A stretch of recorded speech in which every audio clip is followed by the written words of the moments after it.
Hello, everybody. Welcome to ZeldaSpeedRuns, broadcasting Ocarina of Time Randomizer Standard Tournament Season 6. We're at the winner's bracket round 4 for you today. It's Exodus versus SeYsEy. Commenting first, we have Kawari and Yoshi Kion, and tracking are Ashling NX and Lady Draco. Say hello, everybody. Hello, hello. Why, hello there. I know I end up saying this every time I'm on commentary. It feels like it makes sense that every match is going to be interesting, but this one more than any other in the bracket, I think to this point, I am incredibly excited for. Well, yeah, we got two top 10 seeds going head to head for each other for the first time ever. Right, both of them feel like they're runners who've been around since forever.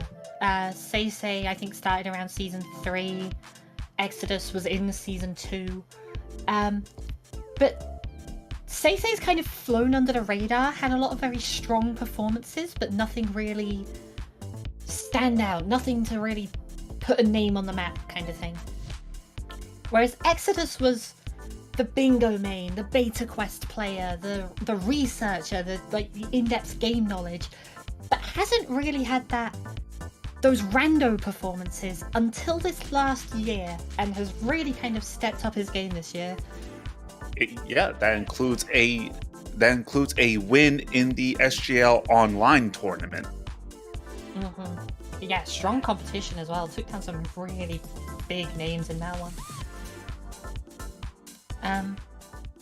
Kind of surprising, really, that they've not run into each other to this point, but I feel like we've been saying that a lot this tournament, actually. A little bit, yeah. Lots of first-time matches that you would be surprised are first-time matches.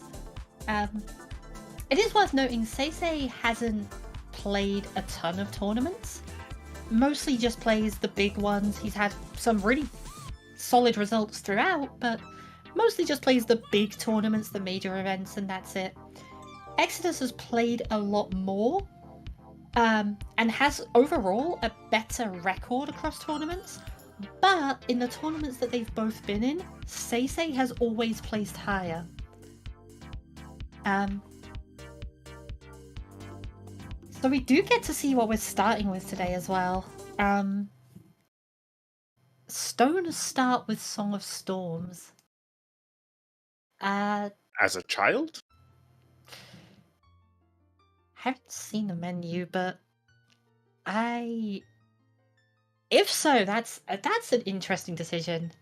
How early you go into the well. I mean, if you ask me, you just go into the well. Don't even think about ZL or bombs. Oh, bombs absolutely now. I admit that is an absolute hot take. And yes, it is in fact a child start. Ooh. I think bombs are one where you just ignore it, whatever. Zelda's Lullaby is the interesting one. That's the one that you might go out of your way for. Oh, that's a start. That's a really nice start, I think. That's easy lake access, and it's essentially your access to Temple of Time more easily later without prelude, so I think this is a really, really strong start to have. Should be noted that SeYsEy is on, for that sake of that, SeYsEy is on RetroArch. Right, emulator versus virtual console difference, so yeah, if you don't know why that's important, resetting on any emulator, except for one of them, is generally all of them are faster. Maybe BizHawk might be slightly slower, but not by much. No, BizHawk's definitely faster than VCF. If any, it would be Dolphin. Well, I mean, compared to each other. Dolphin has the classic controller screen, I think. Anyways, yeah. Anyway, the point is, resetting on emulator is really fast compared to Wii VC, which takes about 20 seconds, I want to say. Something like that. It's like an extra 5 to 10. It's noticeable. The flip side to that is Virtual Console has much faster loads, menuing, that kind of thing, and typically will be faster across a seed, but you take those edges where you can. And we got a early wallet, aka a chew bag. Yeah, pack a bomb shoes if you want to cross for it, or able to cross for it. I'm interested to see what they do with their song routing here as well, because one of the most notable things early is, like, there's been a lot of... Not the most valuable of songs here. There's been a lot of, go to Lon Lon, pick up one song, and then go adult. To the point that I think some people are saying that is the metagame, and doing anything else is the deviation from that now. For the most part, yeah. I've actually adopted a little bit of that into my game as well. It makes sense. I think it's really strong for sure. Because walking to Kokiri Forest sucks. Like, I'm sorry, it does. Exodus is walking out. Interesting. Why? This has to be slower than Serenade, right? Oh, absolutely. SeYsEy, on the other hand, is going to do the lake check, so we're getting a real split here. I mean, what could Exodus be doing? I wonder. I kind of wonder. So one of the things you'll see a lot in randomizers and in OoTR a lot, because there's a lot of movement and a lot of songs that can change your movement.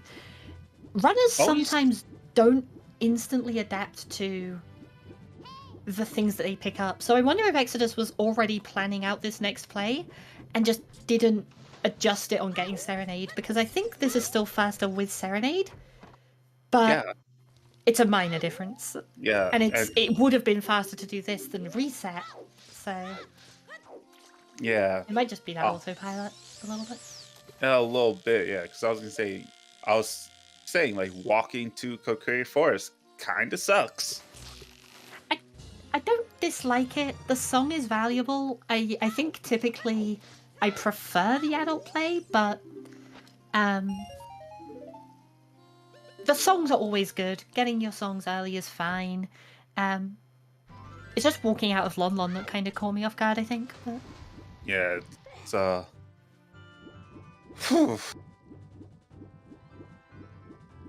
yeah, not much on fishing, just $5.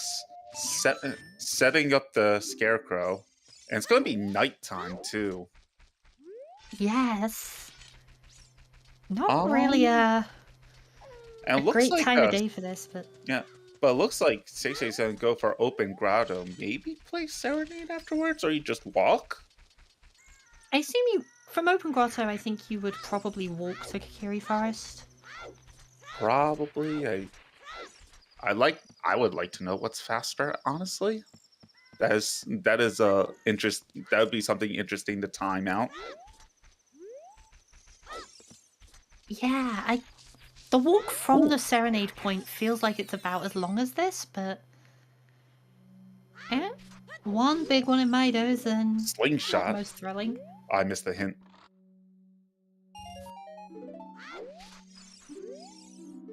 Oh, that's a frog from strength. That is certainly a hint. Yeah. With bombs or a scale, you can get that.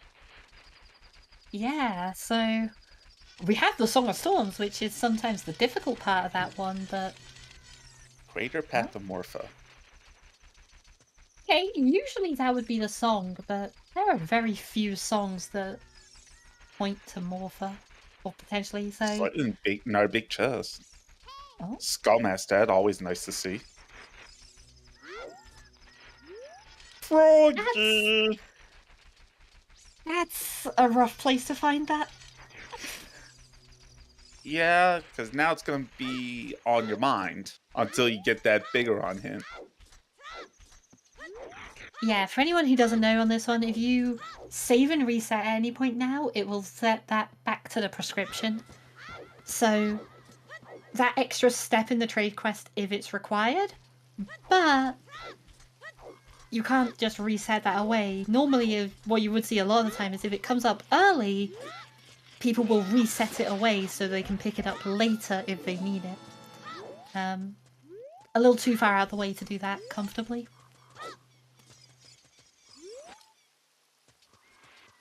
I mean, if anything. Well, I probably already committed now, but I guess they could have since it. Wait, when did we get choose? Yeah, was that Midos? I missed the tube. That's huge. Okay. Yep. It okay. wasn't that. Perfect. Wow. And money. More money. So we're gonna get some very thorough early game with those bomb shoes, and oh my god. 50 skulls magic. So we actually had a conversation about this the other day. Yeah. I think if it's magic, you just do it. If it's an item that's a 2-off, you just do it. You 100% just assume your other magic could be in a, like, God knows how many different places. It could be Shadow Temple or Ganon's Castle. There could be an item in Shadow that locks your magic. You just do it. Bow or slingshot or something like that, ignore, whatever. I feel like I wouldn't ignore it, but I wouldn't hunt for it. You're not gonna go, you're not gonna push for it super aggressively until you need it. Or at the very least in this sort of situation, until you have the other items to do Shadow, because that's the big thing you care about magic for. Well, that and being the game. Sure, but by that point you can get to 50. And Prelude! So in a way, very helpful songs early, and in a way, kind of useless. And we don't need to worry about the frog anymore. Because Bigoron is dead.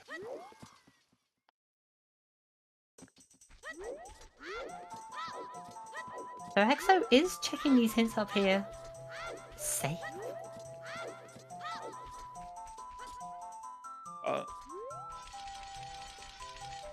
Alright, second frog hit. He might be scumming the Jews, might be doing Child Goron City. Right, yeah.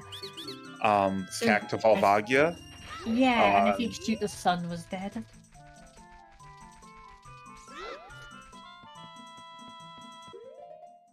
Yes, Safe's coming away all of this makes sense. Get to keep the rupees from the scrub. But, you know, we mentioned earlier the whole Virtual Console versus Emulator difference. Exodus is the player with the slower resets here.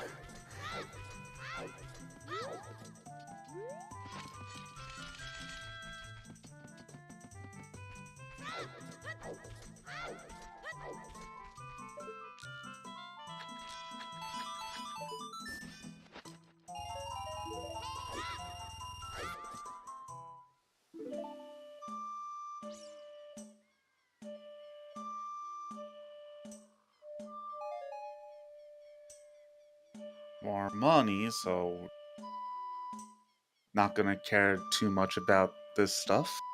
Yeah, minus 20 on that one, and we'll check the other scrub, and then I assume we'll just see the quick reset. Get those couple of bomb shoes back, get those rupees back. Mm-hmm. And Exeter saved before doing the Wolfos Grotto, I think, so we'll be at 9 bomb shoes. Did do one of the grottos in Lost Woods, but not the others. There's another Shoot the Sun. Yeah, there's the reset.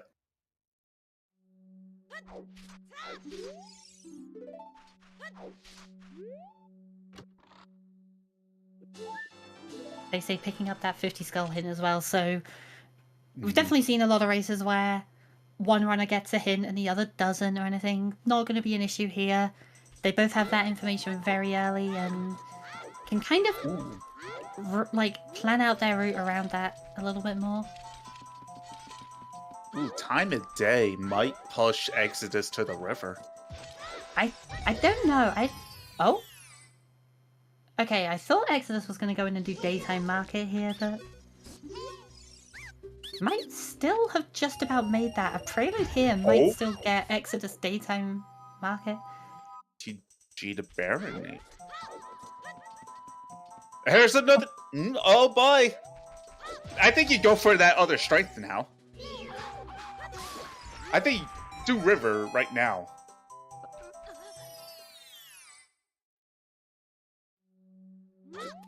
I guess. Is Exodus gonna make it? He's going to do Night Cat.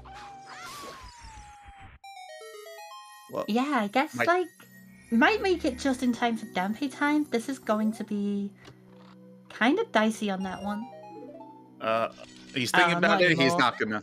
Yeah. I think he counted because I always hear slightly different numbers on it, but I think the general consensus is about 21 seconds from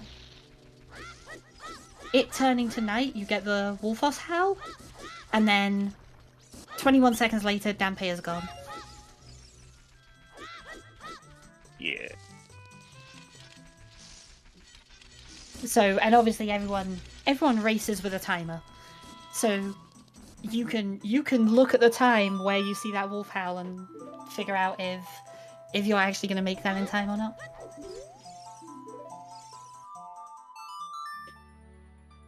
Buying the beans. Maybe planting one at late, maybe.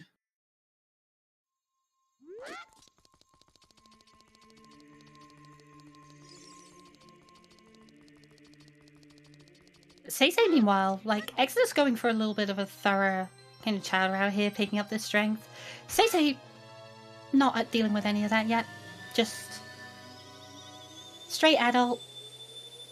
Get that Kakariko out the way, and I assume see if Dodongo's Cavern has anything to offer, given those bomb chews. Yeah, there's the aforementioned strength. DC Water Spirit. Fire Jabu Shadow. Deku and Forest Star Stones. And so we'll miss a pass hint on one of the dungeons. Likeliest is Dodongo's Cavern, just because there's a pretty good chance of multiple bomb bags or... Oh. Chicken's dead. That's the only one okay. I saw. Double Chicken's dead. Ice Carrier Final Treasure dead. And Bomb of the Well to Bongo. That's a shirt. In Open Grotto? In the Open River Grotto? I think so, yeah.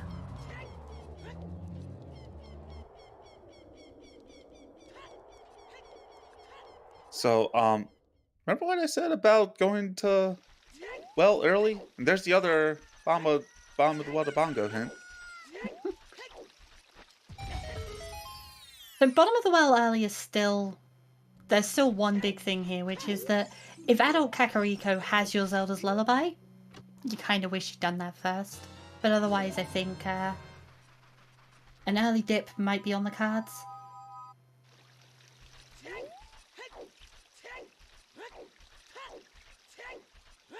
Market to Rova. So as expected, no Dodongo's Cavern hint. Importantly, though, they already have Strength 2, so no song in the market. We're not going to get Requiem unless it's an item leading to it. There are obviously still other options, something like first hook shot that leads you to the Mirror Shield eventually. Isn't super unlikely. And SeYsEy not concerned about... Oh boy. Oh no. Oh boy. Market to Twin Rover could now just be your OOT Requiem. Some path to that. Something like your Kakiri sword so that you can... Kakiri sword. It's not gonna be a strength. Bow's dubious at best. Hawk shot. Yeah. Hookshot, Mirror Shield, Kakiri sword, maybe first bomb bag. Those are kind of the big options typically, I think. Exodus already adopting this new... I've seen Solly doing this route for diving, and Exodus already adopting it as well. Wait. Oh, this is the old route. No. But so the old version lit that torch, but couldn't flame storage. That was the route from before flame storage was allowed, and now there's the version with it, basically. Oh no, wait, actually, yeah, never mind. Exodus is just doing the old version now that I think about it. Yeah, you're right. The Solly version is that you go down the stairs, get flame storage, then go back up and do diving game.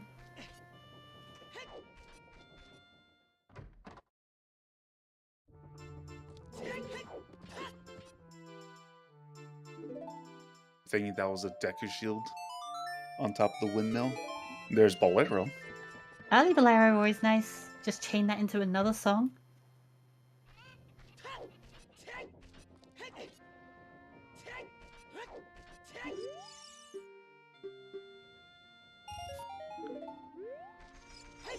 So Exodus, of course, has seen that market hint and is going to take the opportunity to go out and get at least one of the checks here.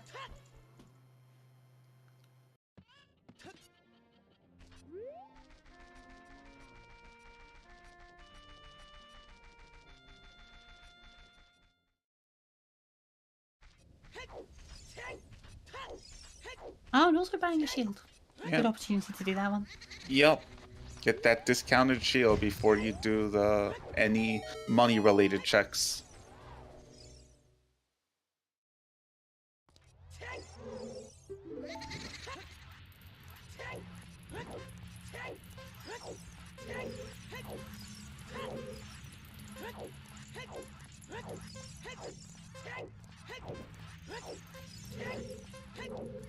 Let's see, I'm thinking 49 for SeYsEy. Talking of 49, welcome in, Raiders. Party of 49. Joining us for winner's side action. Yep. Number 3 seed versus number 6 seed. I should say number 3 seed Exodus versus number 6 seed SeYsEy. Doing a 1v1 for the first time ever. It's looking like one seed. This surely is one of the seeds of all time right now. Hammer. So, Hovers and Cack? Or Bombach and Cack? Or is Bolero leading to, like, Zelda's Lullaby that locks both Hookshots and Hovers? Oh god, Bolero Path! Oh, it that could be Bolero very easily if it's Zelda's Lullaby. That locks a lot. Oh. That means both hook shots and hovers would be locked behind it. Not the most unreasonable. Like, normally I would say, yeah, no, that's not gonna happen or whatever, but that fire arrows? I can never peek items. Those are boots of some kind. We continue the song chain. Chain song.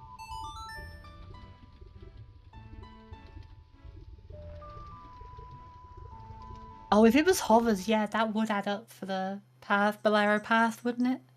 There's ZL. Oh my god. Bolero to Minuet to ZL. Gross. Though, and that's true, that would mean that ZL locks Arias too. Whether it be in the graveyard or in ice. Right, so right now, it could be Bolero being passed for Minuet for Zelda's Lullaby that locks Sarias and etc, etc. I was like, key locked by ZL? Mm-hmm. Key not locked by ZL. Perfect. One less thing to worry about there. Oh, there's the big chest. There's another big chest. Both not key locked, so.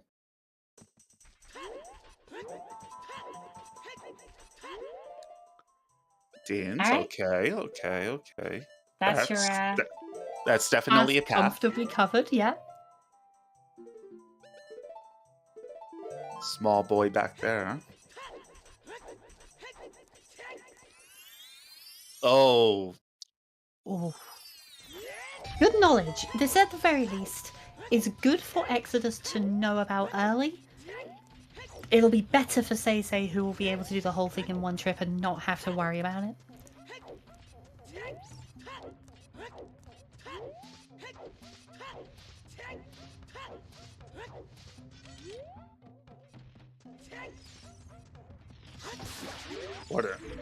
Or it could be that the non-key locked items is completely stacked, and that could just be, I don't know, Nehru's love.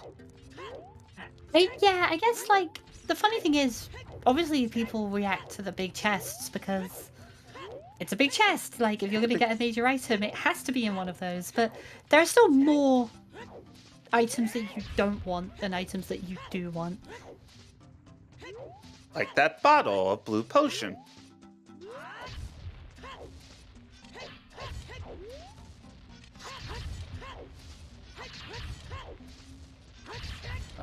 Nothing back there.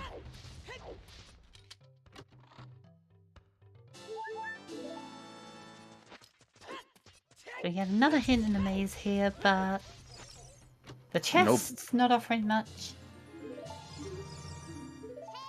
Lab Dive is dead.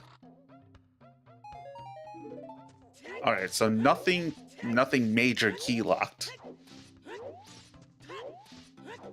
And nothing major back there. And I think we saw 2 keys, so we're still missing 1 in the Dead Hand room. Yep. Unless that pile of rubbish that we saw was a key, which we could not see. Right.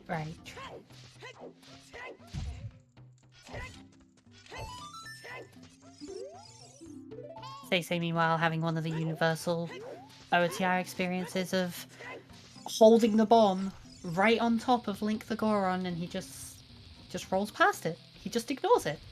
Classic. And that time was too soon.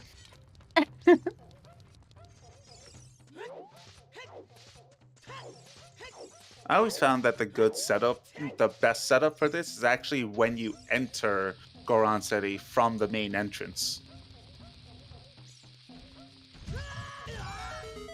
Oh, there we go. Yeah, I think everyone has slightly different ways to do it. As long as you get it consistently, it's fine. The problem is, as long as you get it consistently, and I don't think I've ever seen anybody get it 100% perfect, because it's just...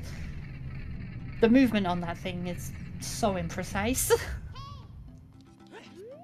I always just try and pick up a bomb tube and run into it, and even that doesn't always work. Yeah, it depends on if you catch Link the Goron in a bouncing animation. That's always like when it's the trickiest. Mm-hmm.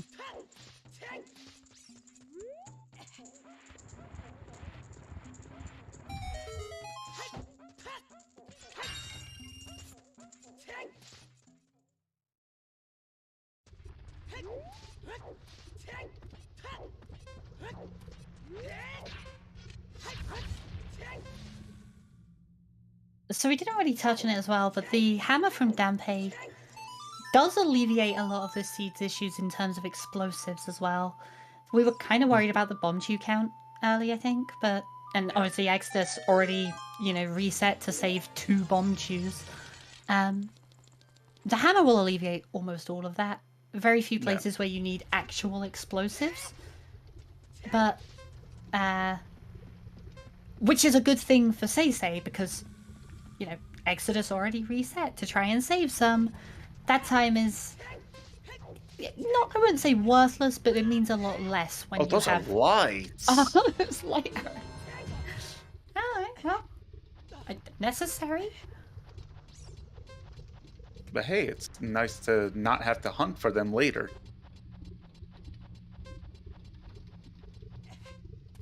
So they won't have already full cleared the entire seed with the Requiem 50 skulls.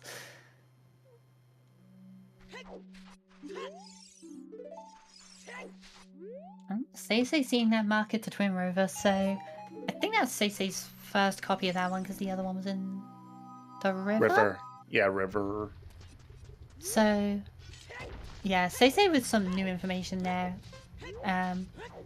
Still not a particularly good way to rat around it though, having not picked up one of the checks the first time through. Typically you see picking up the shooting gallery on your first trip to market as you're going adult, and then a dip into outside Ganon's castle to set time of day to get Richard on the way back child. And you can kind of get those checks early. That's the easiest way to get them early, at least. SeYsEy didn't do either of the checks, so won't be able to do that. Wait, what was Vanilla Hammer? Nothing is a heart container. Okay.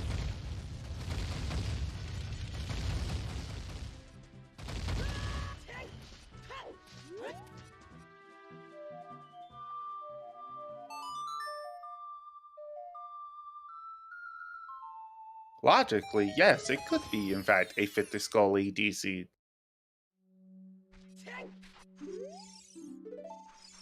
Oh, there's Saria's song. Alright, yep. That checks out. Yeah, right now the Bolero path could just be for Zelda's Lullaby that locks both hookshots and hover boots.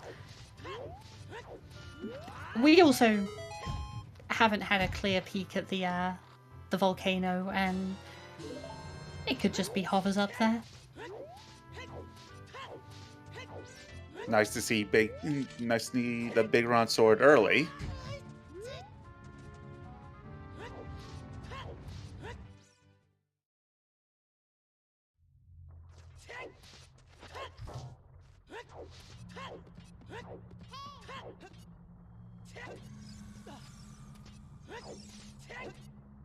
Hey, so talking about places where you need explosives earlier, this is a couple of them will get used up in here.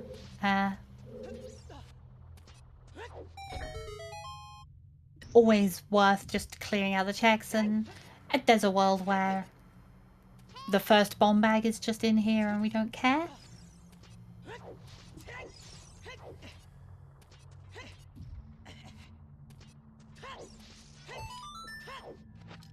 Oh, those look like irons. Yeah, I don't see so. wings. And that's a bow in DC. Ooh, first bow is always nice.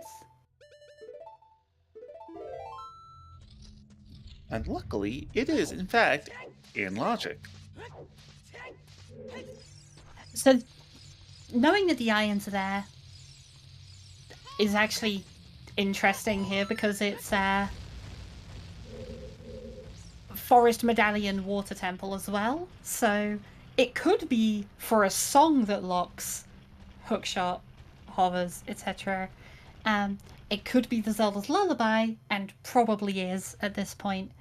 Or it could be that those items are somehow locked behind the iron boots, although that one's a little unlikely. There aren't a lot. Classic game. Hey, you just got a bow. Want some arrows?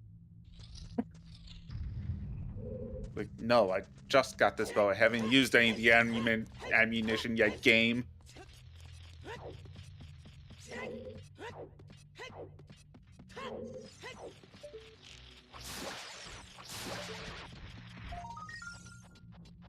And Exodus still using up chews despite having the hammer. Faster.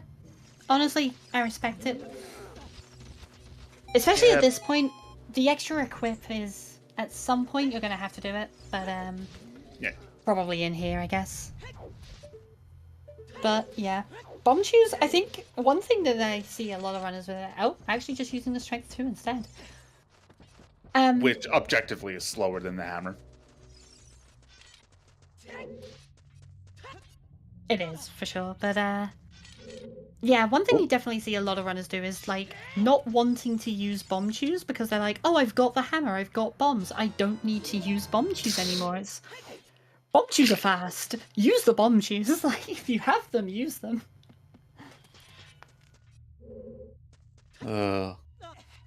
And we got the ice arrows.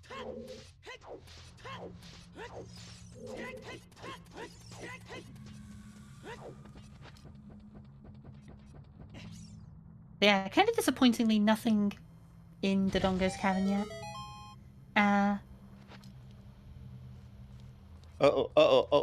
Okay. At least the timer for bomb trees is long. What? That didn't What? work? Excuse me, Gabe. The actual... Have you ever looked at the hitboxes for the Dodongo skull? I assume that they are wonky as fuck. Oh, absolutely. It starts about halfway down the eye on each side, and then it stretches across the entire side of the skull, basically up to the top. So if you hit just the bottom of the eye, you won't hit it. But you can hit, like, the back of the skull at the side, and it will hit sometimes. Well-coded game, everybody.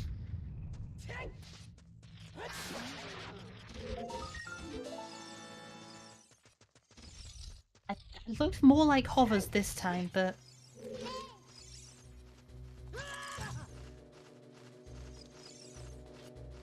But I don't trust my eyesight on this. I could not see the wings.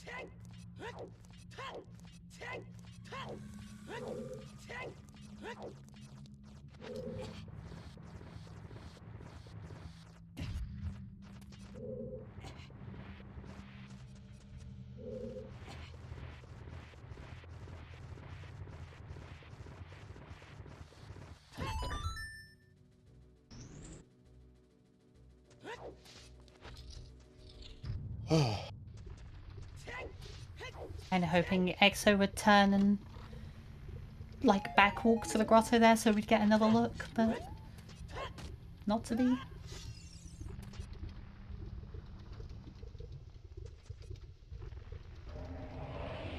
Alrighty, first boss fight, first medallion.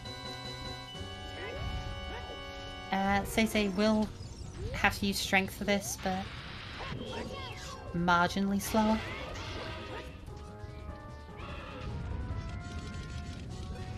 Yeah.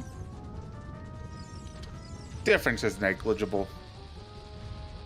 What's important is that you beat a progressive dungeon.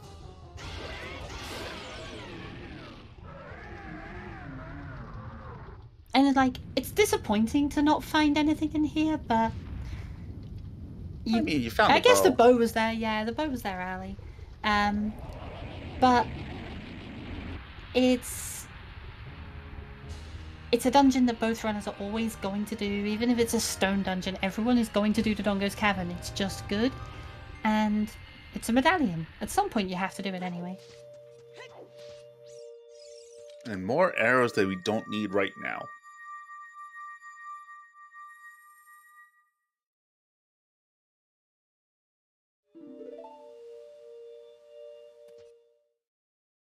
Exodus with the double take. So with that bow, I half expect, yeah, SeYsEy's gonna grab this skull and then probably go back down into Kakariko to get the shooting gallery, but not much else to do at this point. This is starting to feel like a pretty bottlenecked situation at this stage. Pretty narrow range of choices left.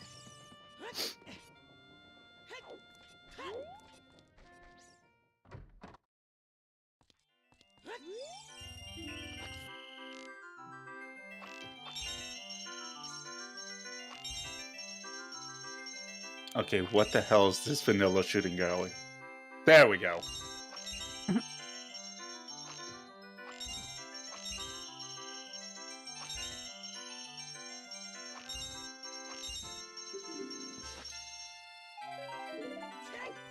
Well, unless something's on skulls, it's looking a lot like Bolero. Yeah, so your big options at this point are to kind of push your skulls a little bit, which SeYsEy feels like, you know, he's covering fairly effectively right now. And otherwise it's your Zelda's Lullaby checks, which would be, well, the one that Yes. SeYsEy's about to get. This is a song that could lead to something. Epona's would be the obvious right now that opens things. And it would be that one big chest that we saw in the well earlier. And outside of that, kind of low on options. That, I just want to point out, that is a very nice, strength-only one-sided stairs. Yeah, for anyone who doesn't know, those stairs have... The only check is that they have a hitbox on each side of the staircase, and the check is that you have simultaneous explosions over a certain distance apart.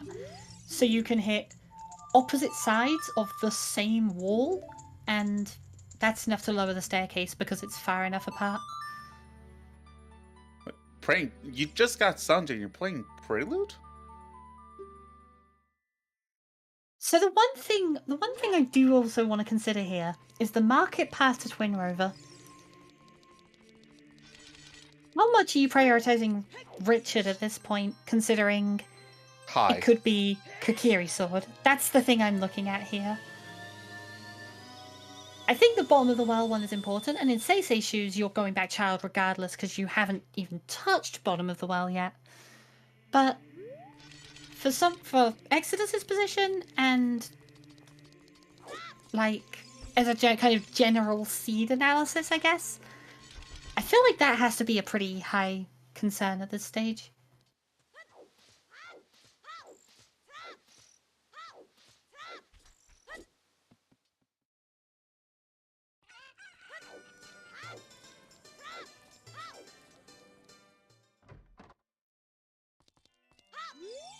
Oh, could not get Yep. the ground jump. It's really sweet when you do pull it off. But every time Incredibly precise. Yeah, because every time I try to pull it off, I accidentally get a super slide.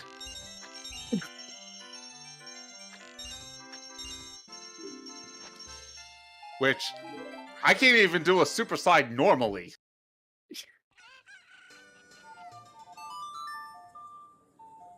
Alright, so we see a Sun Song from SeYsEy, playing it in the market, interestingly, so not looking at Dampe time here.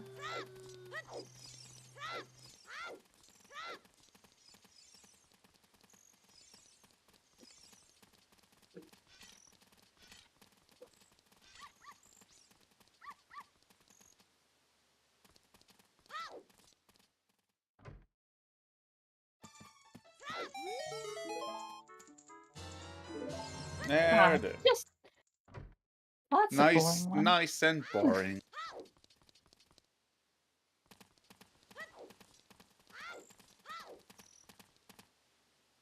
And now everything else in the market is just a check.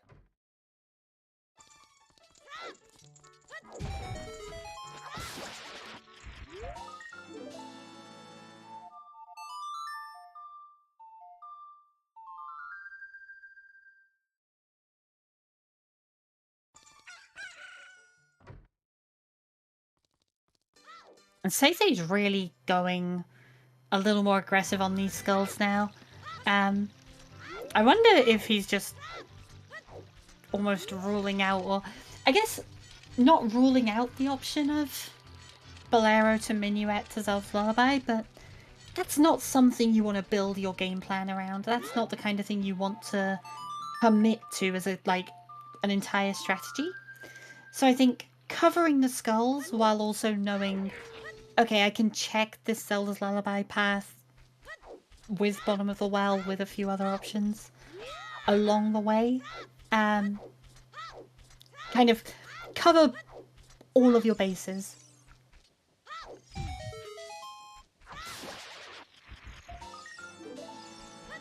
Which, depending on who you talk to, is either a very safe, thorough game plan that you should be in, the kind of plan that you should be using, or you are essentially committing to losing time because you should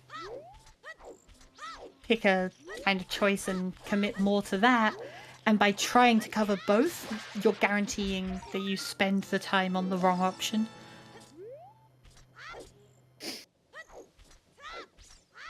I'm not saying either of those is especially right or wrong. That entirely depends on the situation, I think. Yeah, I'm gonna say, just it really, really depends on your goal of the seed. Mm-hmm.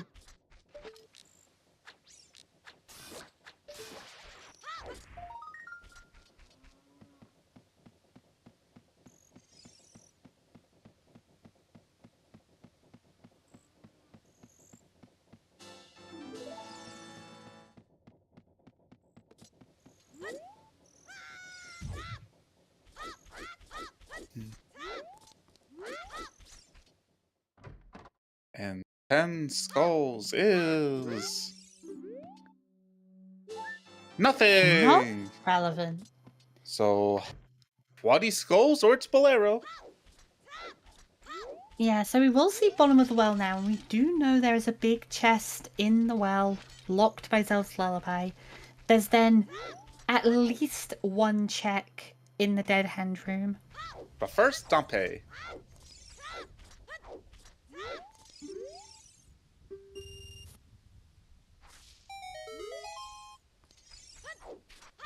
Nothing on Dompe.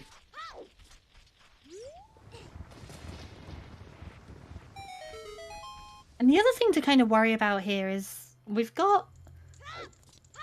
Our hints so far have been, Market to Twin Rover, the Mirror Shield, cool. Bottom of the Wall to Bongo, Din's Fire, cool. Kakariko to Volvagia, we're looking at this, song chain for Zelda's Lullaby right now. And Dead Mountain Craters are more for could either be Minuet as part of that song chain or the Iron Boots. Either way, covered. There is one hint. Gerudo Training Grounds to Baronade. And otherwise, that's all the information you're getting this seed. And we still don't have a hookshot. Oh, it's gonna be locked by Bolero in some way. At least that's what it's looking like.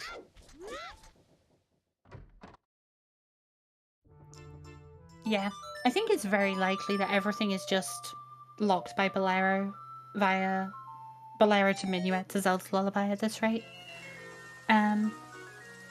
Odds of Iron Boots leading to everything is pretty low. I'm like 90% it was irons based on SeYsEy's view, and I want to trust the emulator view more than the VC one. We got a fire tip. Alrighty.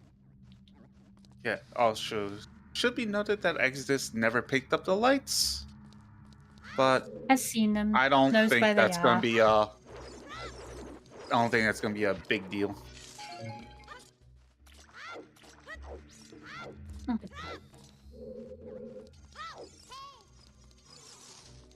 It's like SeYsEy turn around, seeing one big chest and then the other big chest.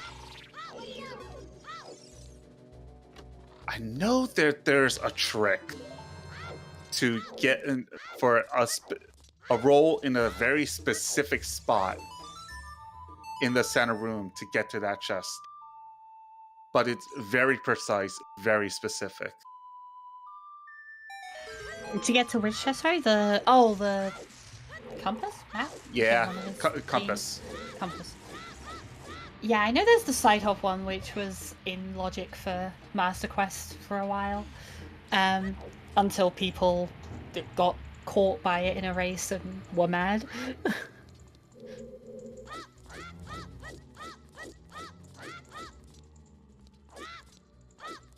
Where are we? Din's Pat the Bongo. Wow, yes. No, this one from SeYsEy is going to be Now. important. Letter. That doesn't do anything yet. I mean, it does. It's useful and it's good to have and use, but logically, it does nothing.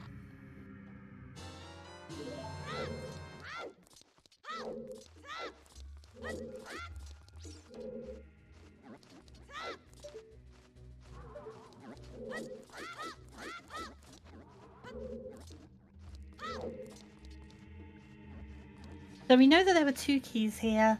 We didn't see the back left corner, if that was a key or not. So there is either 1 check and 1 key in this dead hand room, or just 2 checks.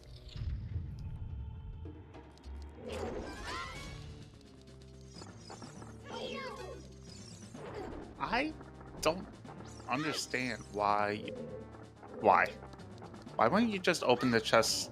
Oh, key. There's the other key. Okay, so 1 check left, but you have to do it.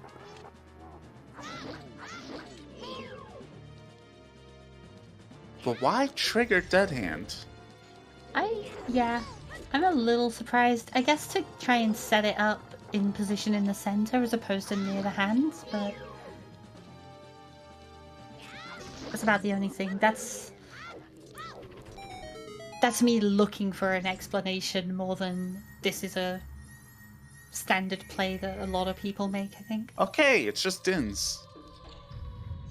Just Dins and letter. So it's basically, when will Exodus go back for that letter?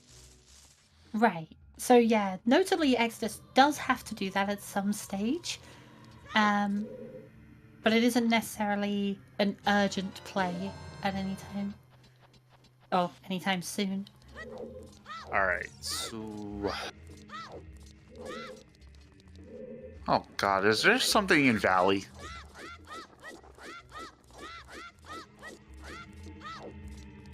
Oh god. Yeah, it could be, I don't know, like, the thing that gets me here is that I still think it's incredibly likely that Hookshot is locked by Zelda's Lullaby at this stage. That or it's just 20 skulls, but I mean, it could be 20 skulls. You have a bottle, you have strength, you have a hammer, like, they all open up a surprising amount. Well, it should also be noted that the reason why Exodus left Fire Temple is because it is bomb locked. Mm-hmm.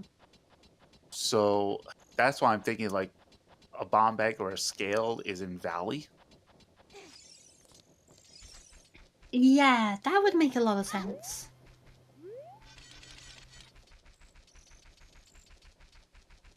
Like, the Bolero path would mean Hookshot and Hovers have to be locked behind it. Which...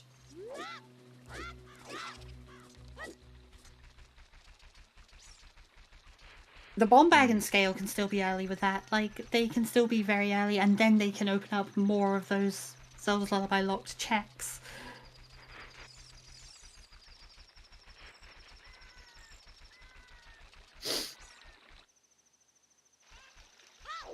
Well, you know, actually, then again, we do have another option.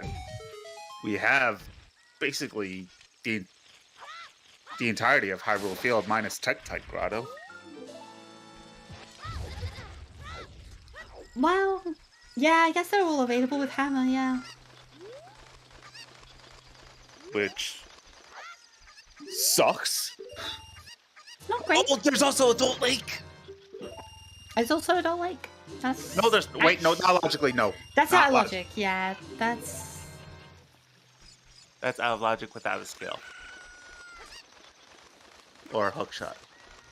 Or probably... Damn it. Oh. Uh-oh. Uh-oh. What should just be both? You get a bomb bag in, like, Valley, so that you can both go through Hyrule Field and also get into River, and then get Bolero to get your Iron Boots for your first hookshot in Tektite Grotto. Easy. Okay. If it's actually that, I'm out. I quit. I mean, there are many times in this season where I would have quit already.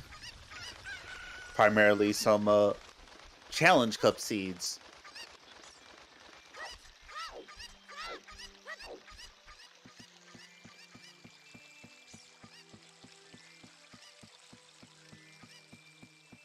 So Exodus is going to grab... Is this up to 10? Yep, okay, there's that was 10. 10 there.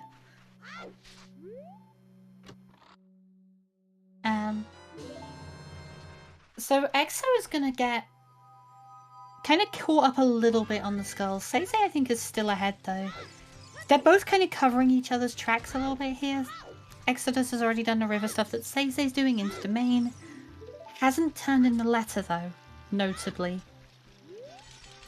Exodus is going to go, presumably, back into bottom of the well and pick up the letter. So I think SeYsEy comes out ahead as it stands. But it's... You know, it's still early in the seed. It's still too close to really call it. Just... Right now, advantage SeYsEy. Mm-hmm.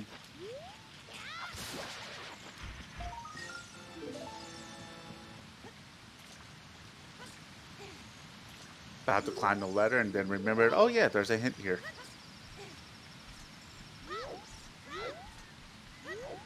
Which turns out to be a hint he already has, and then apparently Navi wanted to have a voice.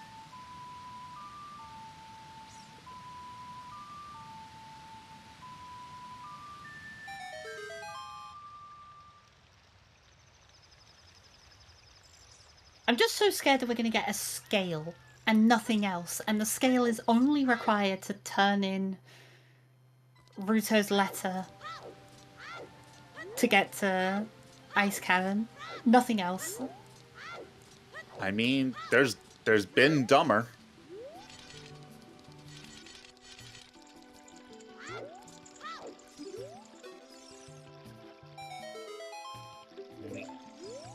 Alright. Exodus going to be a little disappointed seeing this letter here. I'm going to wish he could have got it on the first visit.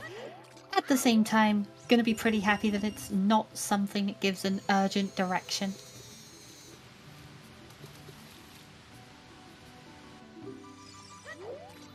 Does not have to worry about that one until either Jabu or Ice is on the table. And I think that's kind of the thing. On Exodus' side, I think in both of these players' shoes, you're looking for the logic at this point. This is becoming so narrow that you need to make sense of this logic somewhere. Even if that's just a bomb bag, because that will tell you what your next play is. So in Exodus' shoes, I don't think you follow the Ruto's letter here, because your next play, if you stay in logic, could be a scale, and at that point you turn in a letter so you can do Ice Cavern. But it could just as easily be, you know, Boomerang before scale or bomb bag, and at that point you can do Jabu when you go to turn in the letter. Okay, I just want to point out something. Earlier we were criticizing earlier I was criticizing SeYsEy for triggering Dead Hand early. Both runners have triggered Dead Hand early. Maybe it's a strat. Maybe we're missing something. Oh, maybe. Is this why I'm held back? Is this why I only got the 48th seed?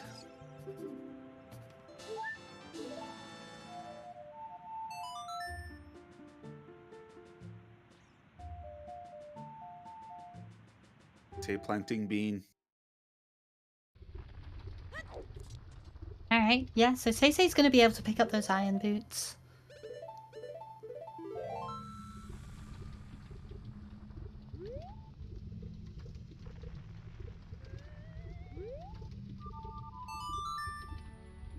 And I think as far as the logic goes, I think the only notable thing is, well, you mentioned earlier as well, Hyrule Field with Hammer. Not planting a bean at late. Interesting, yeah. That feels bizarre to me. That, I feel like, the way the seed is playing out, I feel like you're not getting the hook shot especially soon. So I would kind of want to rule those out pretty early. And you could do that as adult on the way into field to check the scrub and the South Hyrule, like, remote.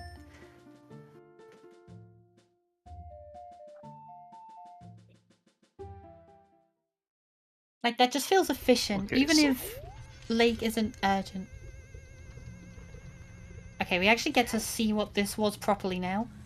I want to say it was irons for the it was path.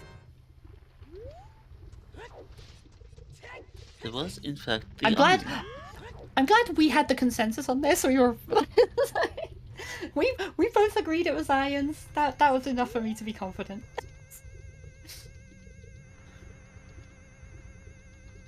So, by my count, there are still only 5 in logic check. So that's 2 in field, 2 in field. 2 in 2 valley, and 20 skulls. Yeah. Unless I'm severely missing something. I'm trying to think if there's any other bombable hammer. Well, you know, normally bombable, but we can get it with hammer kind of things. That would be the Yeah, Reeve, ice is extremely out of logic at this point. Because we do not have logical domain access to turn in the letter. Yeah. No way to turn in a letter just yet, but... boomerang chest. It's the same logic, It's same. normally. Exactly the same reason. For exactly the same reason, yes. You can see where my Oh. train of thought went, and the brain didn't catch up to the mouth. Alright. Well, there goes one of them.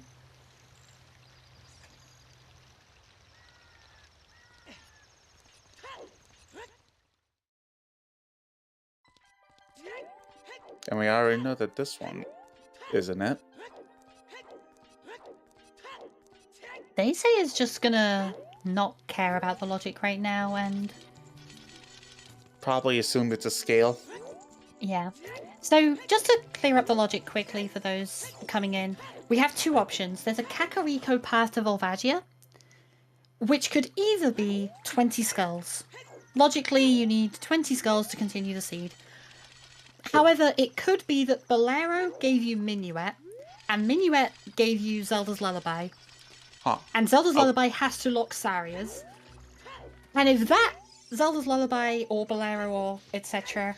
locks both hookshots and your hover boots, you have no other way to cross that bridge to get the song from the Bolero check. So you need the Bolero song to get there. Okay, I am mad at SeYsEy right now. He wasted that chew when he didn't need to do it. He had strength 2 and hammer. You can do the trick where you can pull up that silver block hammer, hammer the boulder, and drop in, and it's not a clip. It is not a clip. There was a very brief period of time, like we're talking the space of about a week, where that was in logic. Blue fire bottle. That actually is an amazing find for Exodus. Because SeYsEy is going into ice right now. Exodus is going to save a little bit of time on that one. And I think at this rate, ice is going to be important. I think 20 skulls! it's just 20. Unless we've forgotten something, it's 20. Oh, Frogs 2 is a scale. Oh! That's a spicy hint at this stage. Hold on. Saria's song is on Burning Cack, Yeah. which is locked by water, spirit, and fire, so, no. Right, locked by water at least, so if you could get that, you would be able to get over to Bolero, you would be able to get over to countless other things. Exodus just going straight for the skulls. Exodus has read it.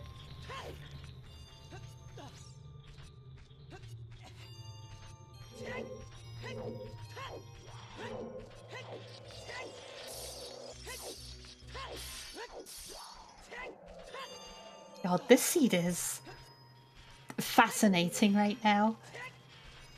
And, like, you know, I always talk a lot about this, and I'm sure this is something that everyone who's regularly raced OoTR knows very well. People always talk about, you know, oh, you meant to stay in logic, or like, oh, logic is just a suggestion, we'll ignore logic, and all of that kind of thing. And the important thing isn't staying in or out of logic. The important thing is knowing where you are in the logic and when you need to be in or out of logic.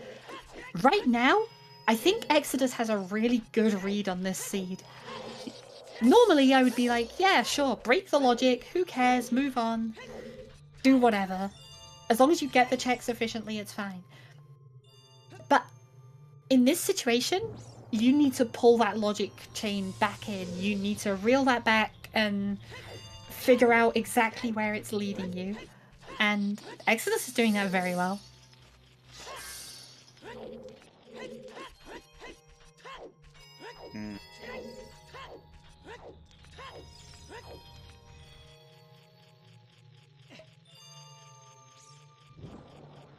I don't know. But then there's the other side of it is like, what is the logic? What is the thing that puts me in logic?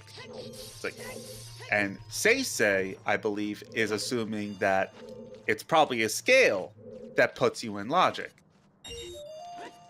Yeah. To which he says, I don't need that scale. Yeah. And I think that's kind of it, is like, Exodus is reading this and going, there are too many things it could be. It could be a scale, but it could also be a bomb bag, and it could also be, I don't know, a Kokiri sword for something in Deku. It could be countless. Like, there are a lot of options available here, and I think it's a really heads-up play to, obviously, you know, take nothing away from either runner here. I'm not in a position to criticize either of these runners particularly. But I'm always a big fan of the runners who are very attentive of the logic. That's always been the part of a randomizer that fascinates me the most and intrigues me the most.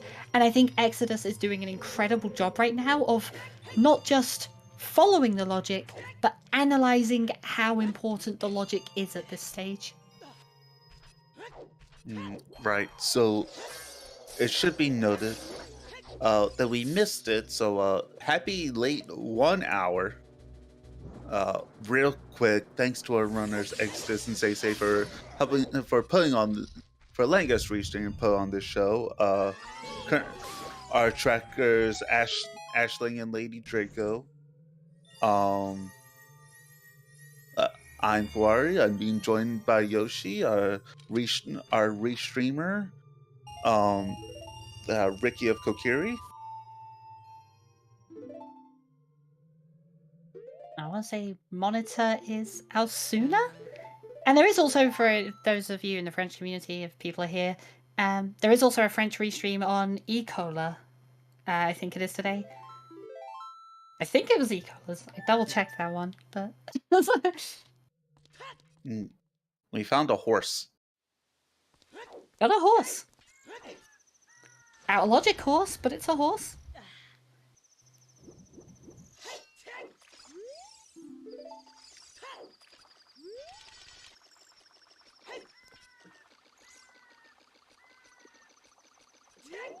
So notably, that does open up access to our final path hint, which is a path to Baronade. Presumably just going to be a boomerang over there, but... Boomerang or something leads to the boomerang. Yeah. But it's pretty straightforward as to what the item... You are kidding me! That makes a lot of sense. So, the logic is access to Ice Cavern, which we know where one of the scales is, but it could be the other one. It could be a wallet. Oh, that is horrific. Oh no. Yeah, I think SeYsEy just realized he ain't got no explosives. Oh, so is SeYsEy down to 0? But has the hook shot. This is why I was mad. Because he wasted that chew when he didn't need to waste that chew. Yeah, fair. No, you know what? But has a horse now. Can go over and buy some. Yeah, and he can also do his way to hero GTG. Or Path GTG. Which he can full clear. I think the important thing is still won't be able to do every check in there.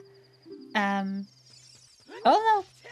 Yeah, the toilet is missing, and I don't think you worry about it, but you won't be able to do everything. You don't care about toilet. No, I agree. I agree. That's SeYsEy, that's not your that wasn't your hook shot, that was a bow. You shoot the scarecrow.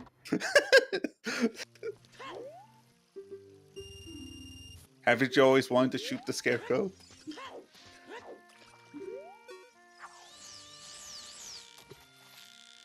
I mean, you're already latching on to it, which could be infinitely painful, but does the scarecrow feel pain?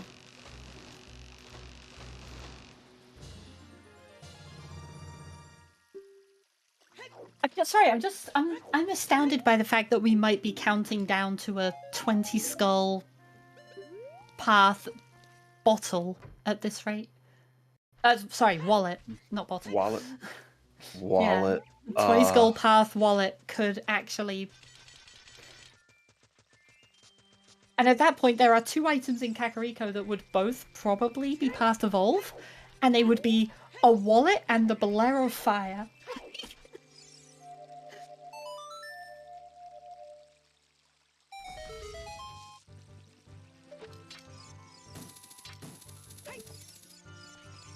$30 skulls for a vanilla wallet? And then that would not make it path, but or at least a chosen path. Is that long shot? Oh my god, it is. Oh my. So the first hookshot is either one by going to river, but you need to go to river. Oh, SeYsEy, I don't think SeYsEy has. He does have the hint. What are you doing this for? Oh, instinctive. So. I guess it's an easy skull. This has to be either a scale or bomb bag now, right? 20 skulls, or the logical progression, it could be 30, but 20 skulls presumably has to be a scale or a bomb bag at this stage, because if you got the wallet, 30 skull bomb bag. oh my god, that's it. That's the logic. That's the logic. That's the logic. You get a 30 skull bomb bag, and that gets you either river access to turn in the letter to get the hookshot from King Zora, or river access to buy beans to get the one on the lab roof. Huh. Is that right, Mario? Exactly 30? Wait, I thought you said 33 earlier, but... Was that without the items that were bomb locked? Which items were bomb locked at this point? Hookshot. One of the strengths. What? Yeah, 1 strength.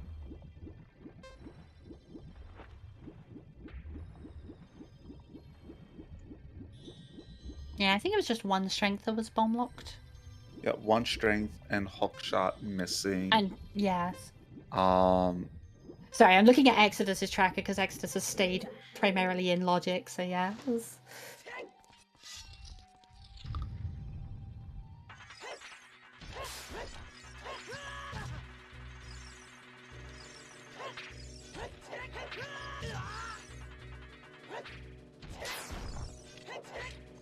Incredible. Oh, and songs. There are some songs that are logic.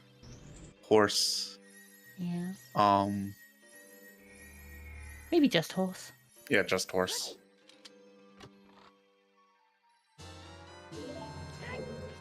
Zelda's Lullaby unlocks 1 skull in Source Domain.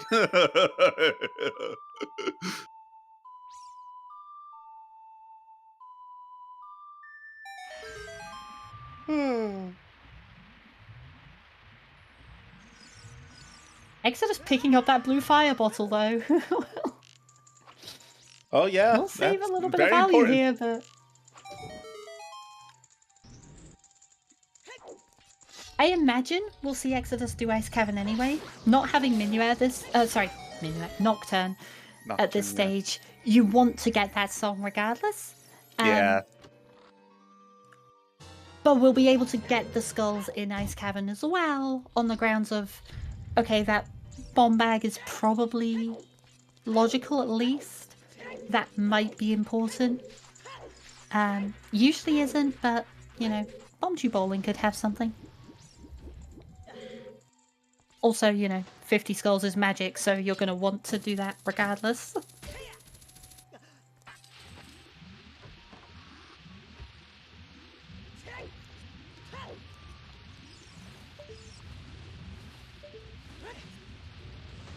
Oh.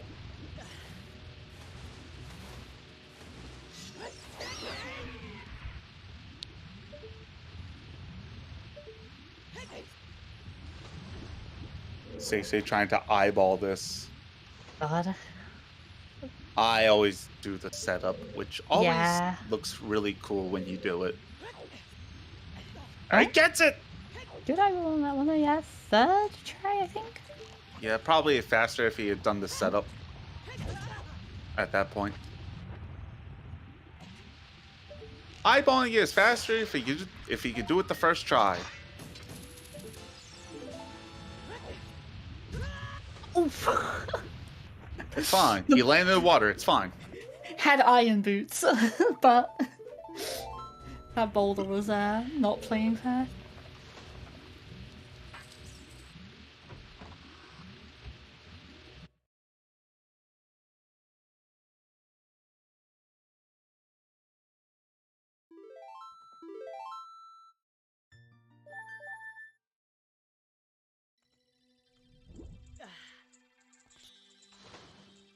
Also, I'm seeing the discussion about the skulls in Logic from Bolero and Zelda's Lullaby. Bolero locks 1 in fire. Yeah.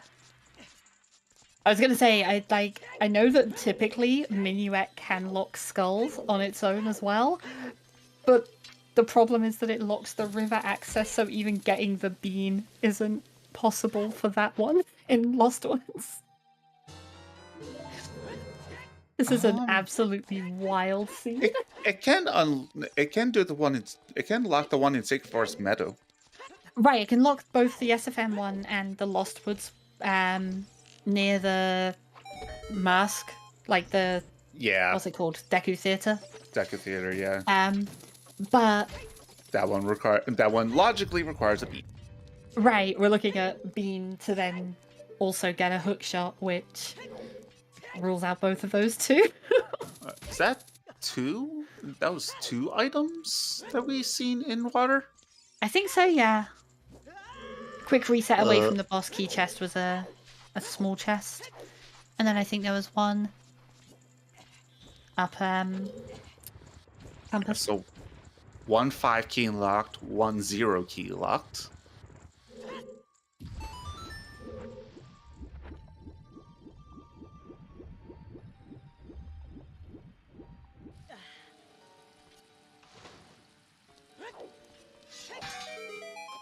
God. This is... This feels like a bit of a disaster seed, and I've said this a lot on commentary, and I'll emphasize this point as needed.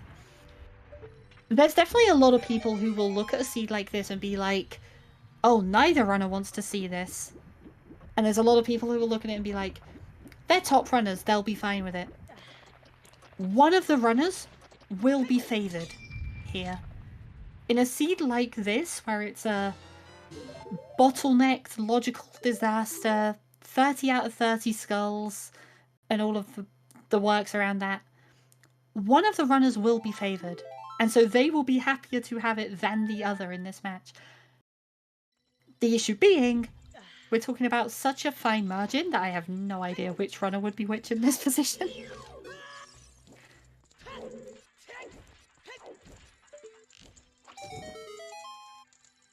Oh no, Exodus pushed the block earlier to jump across, but didn't get the one at the start.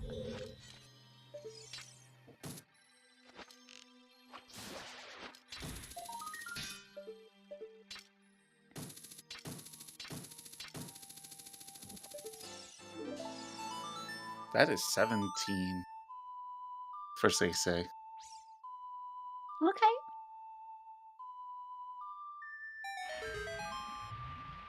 The fact that magic is on 50 feels like such a saving grace in the seed as well, because, like, normally I think if you see a logical bomb bag on 30, you're just like, okay, that's logic, and I'm just going to ignore it. And if Bomb Tube Bowling is hard required behind that bomb bag, I'm done for. There's nothing I will... Like, I will not be able to get that. Until SeYsEy was it's making me essentially dizzy hard. there. A little bit, yeah. But in this one, you're going to go for the magic regardless, so the bomb bag just kind of ends up being free on the way.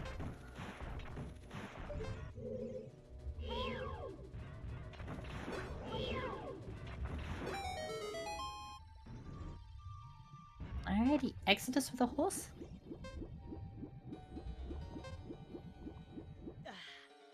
There's the boss. Right in central pillar.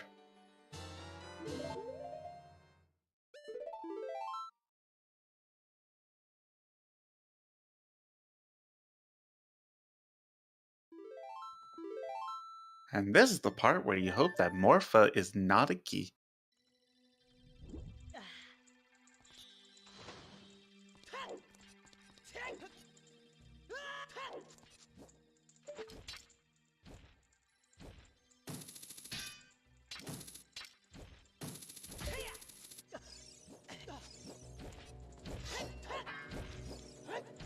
Also, yeah, I'm seeing the conversation in chat here, and I think Exodus did see the lights, but from the Bolero side. So we'll probably go back after getting, well, with the hookshot now, can go back and get that at any point. Yeah, it's not urgent to get the lights right now. You can always just wait until you beat fire. Oh, Having planted a bean especially, like, it's just so quick to give doing up. darkling. I respect Or is he this. just grabbing the Just skull? Yeah, just grabbing the skull. Okay.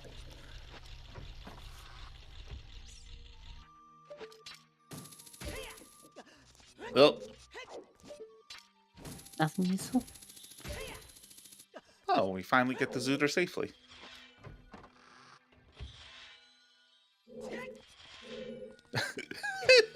I can feel your disdain from that comment.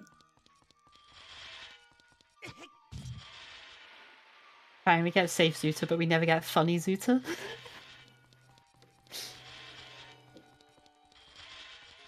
I was resisting saying it, and then you made the comment, so I had to.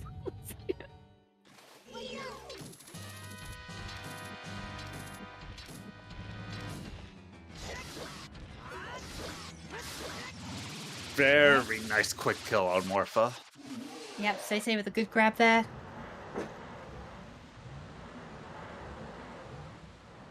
And that's our Forest Medallion, so that's another song. We know it has to be either Nocturne or Song of Time.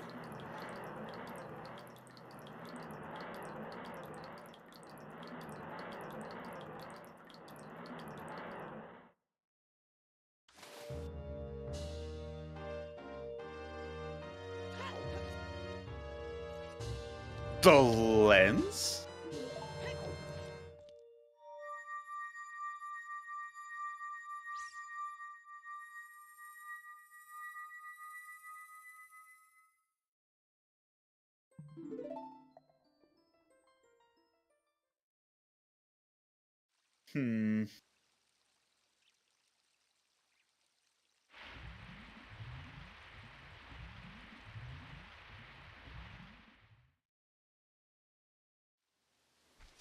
Exodus at 19 skulls, and I think SeYsEy was about the same, right? 18. The issue... So yeah. they're about neck and neck on skulls, but SeYsEy now ahead on progression. Right, that long shot into Forest Medallion being the big edge here. And I think he's gonna now head over to G2G.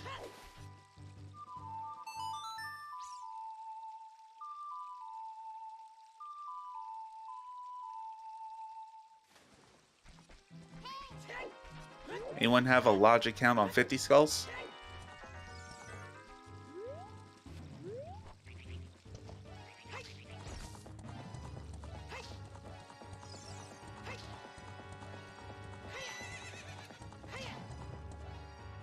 $59, so crossing is in logic.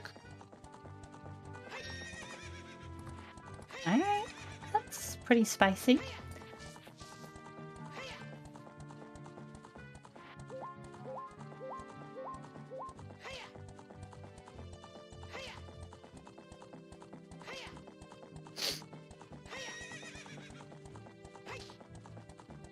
So we won't get to see the wasteland from either of them, which is in logic, but, you know, not the biggest of concerns right now.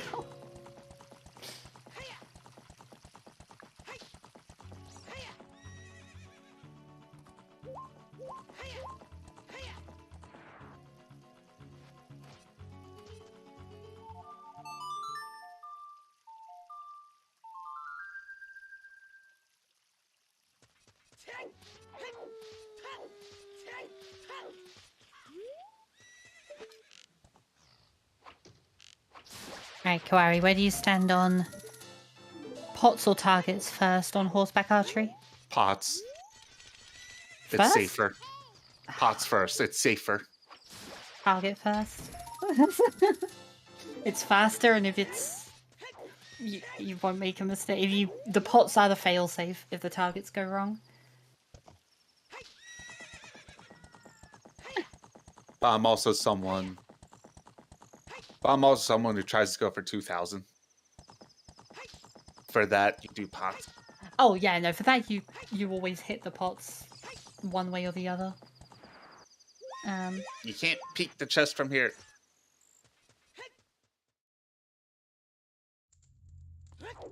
That's not a proper peek spot for the chest.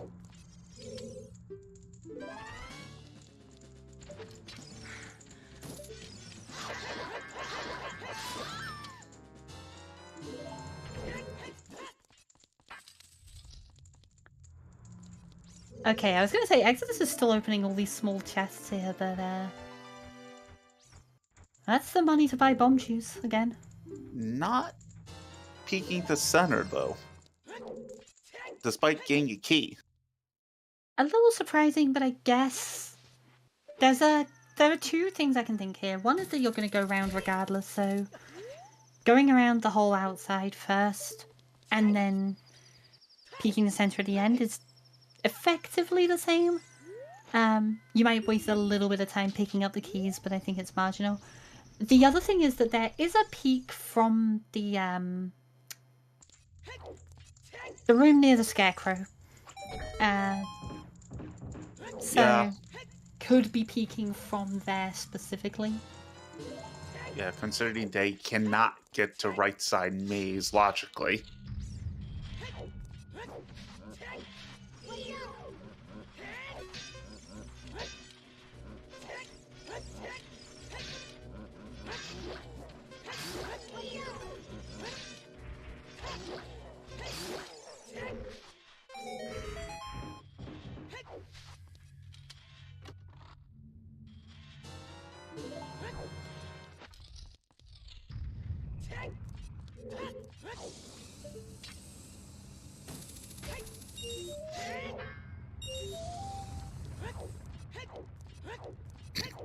Nice shield.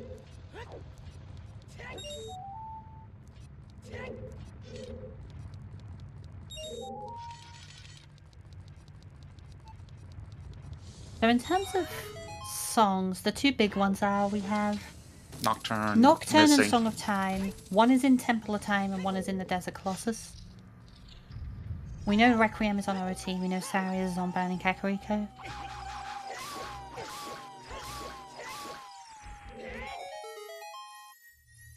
Is there a third key?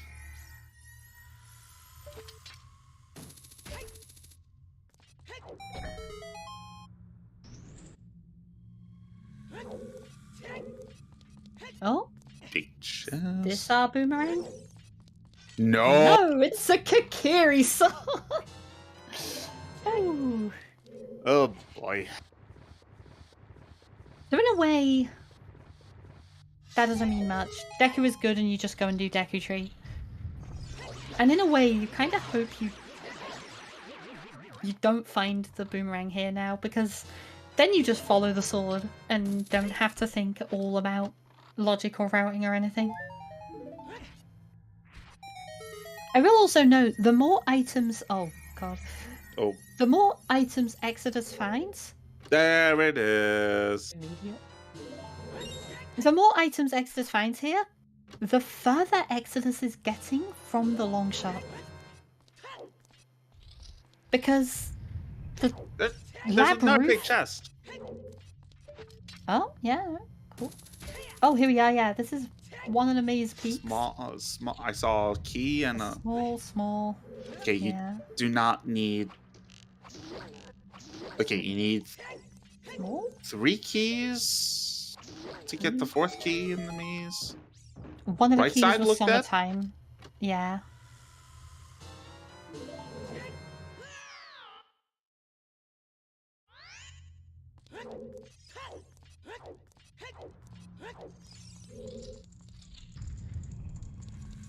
We are hovers from Go mode. That's... Yeah, no.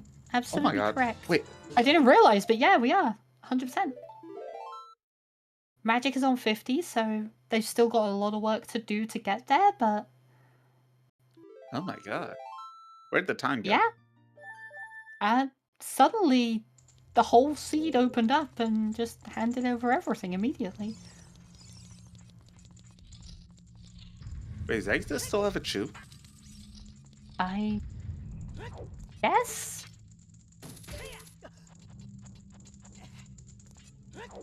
Yeah, he still has 1 chew. There's a scale.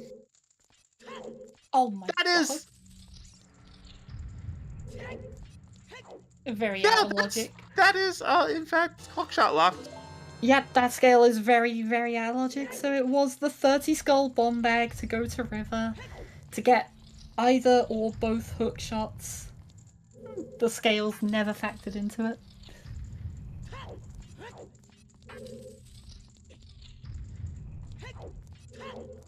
Key.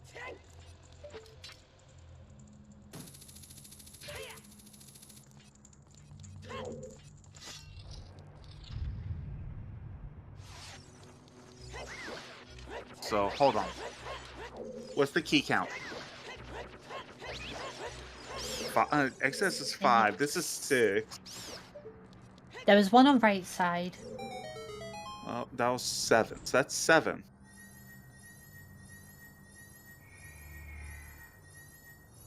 Wait, was There must have Bump? been another then. Did you count the one in the left side maze there as well? Yeah. Okay.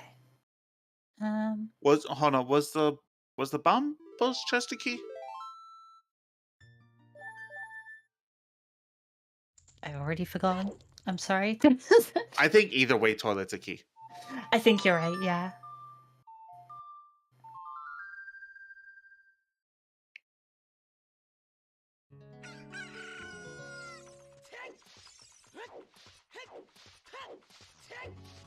So yeah, I think the issue here, like, SeYsEy is ahead by a dungeon, and, you know, Exodus is slightly ahead in terms of clearing out what they're doing now and whatever, but I think the biggest thing here is, when does Exodus get that long shot? Because, like, Exodus knows where light arrows are, they both know where magic is, they're both on the way to 50 skulls. The more that Exodus has available, the less likely it becomes for Exodus to go to Adult Lake.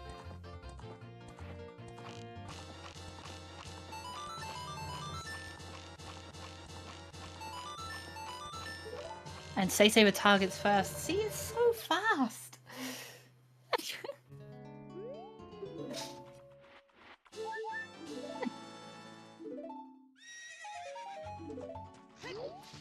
Alrighty.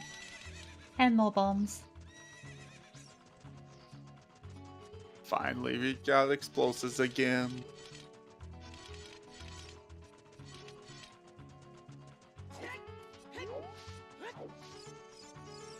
But we can't do the wasteland chest.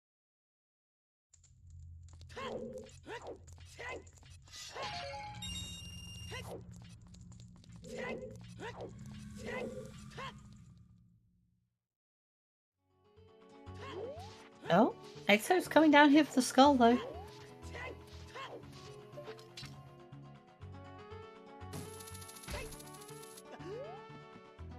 So there's a 20 for Exodus there.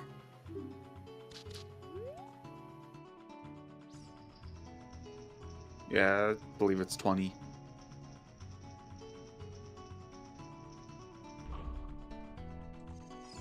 So yeah, pretty much tied on the skull collection. And, you know, can see that they're pretty much side by side in terms of the current kind of plan of action. That long shot, though, that long shot is looking to be a pretty decisive factor at this stage.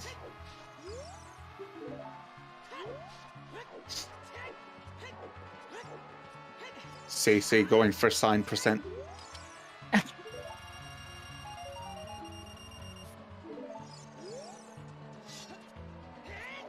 God. Sign percent, actual sign percent would sound like a nightmare. Oh yeah, no, that sounds miserable.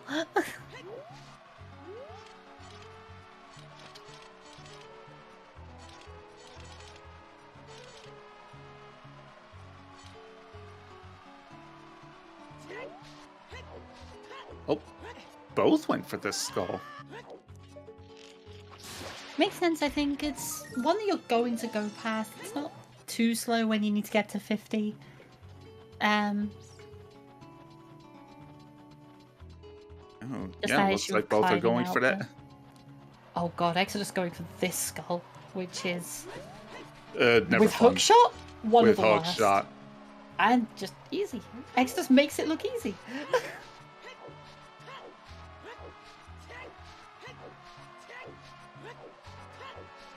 Oh, he actually taught me.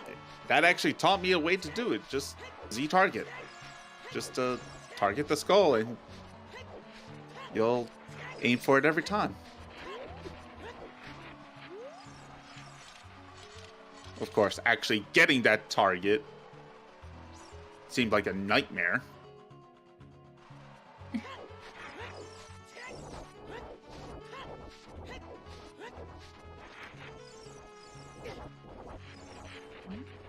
Art weigh nothing at all.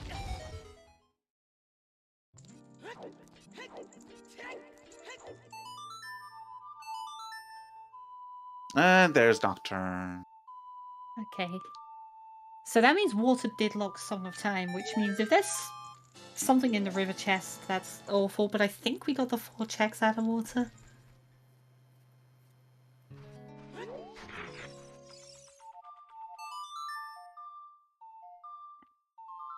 No. And I guess this is... I think there's one left. Because we haven't seen Dark Link or River. So there's one item left guaranteed. Oh, right, yeah. Okay.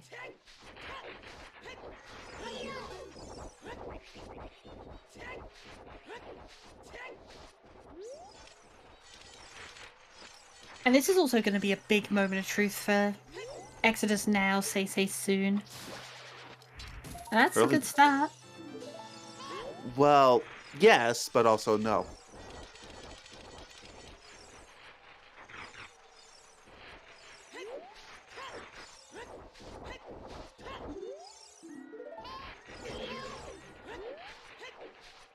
So for anyone who doesn't know why we're talking about this being a big moment, by the way, if this next check that Exodus does is not a small key, then they need to beat 2 extra dungeons to beat the game.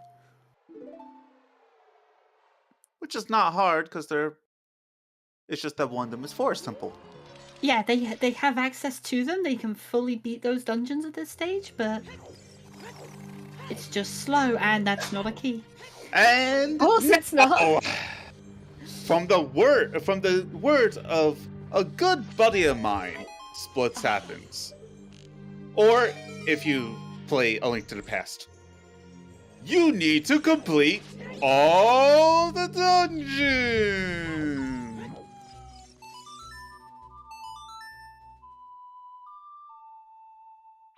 So I'll say it again, for what it's worth as well. This just drives Exodus further and further and further away from that long shot. I guess the saving grace here is that, like, this is stuff now that Exodus might have done anyway, and now SeYsEy also has to do. But the difference is now they're still going to be on the same path. right. And it's a path that, yeah, it looks like Exodus is a step ahead on it. SeYsEy has already gone and be in water, so at some point Exodus has to get to Adult Lake, pick up the long shot, go straight into Water Temple from there and beat it. Nice swag backflip.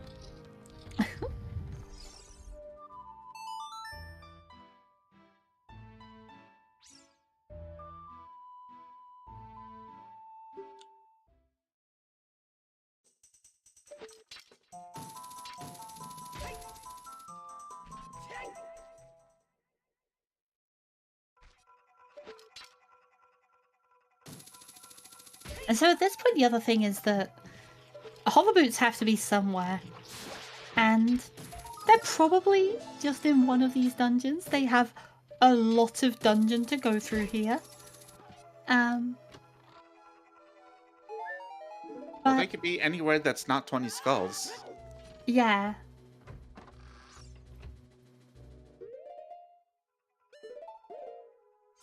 God, does it have to be locked by...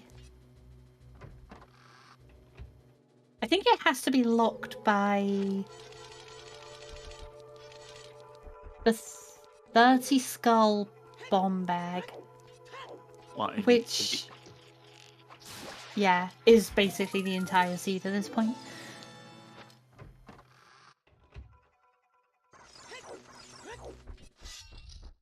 I'm gonna say it could be just about anywhere. It doesn't have to be locked by that bomb bag. It could be locked by ZO for all we care. Yeah, it has to be locked by Bolero in practice, which is everything but 20, like you say. Even then, 20 might also be, I don't know at this stage. Surely not. No, 20 there was... has to be available. Yeah, we had Tantia's three definitely... bottles in like 10 minutes. Yeah. There was at least one bottle Sphere Zero. That's more than enough. Yeah.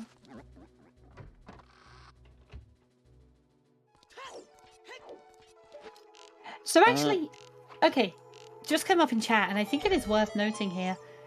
Again, okay, we're talking about some of the top runners in the community. Yes, they're all very good at routing. Yes, they're all very good at execution, but every runner will have an edge somewhere.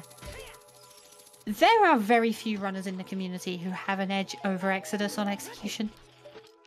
One of the, like, best technical runners in the community, you know, responsible for discovering and optimizing countless tricks in the game, long time, like, speedrunner, bingo player, beta quest player, has done everything there is to do in this game at some stage, pretty much. Take nothing away from SeYsEy. I'm not saying SeYsEy's execution is bad by any stretch, but it takes something very special to beat Exodus on execution, I think. So I do think this is a slight edge for Exodus in that it's all dungeons here.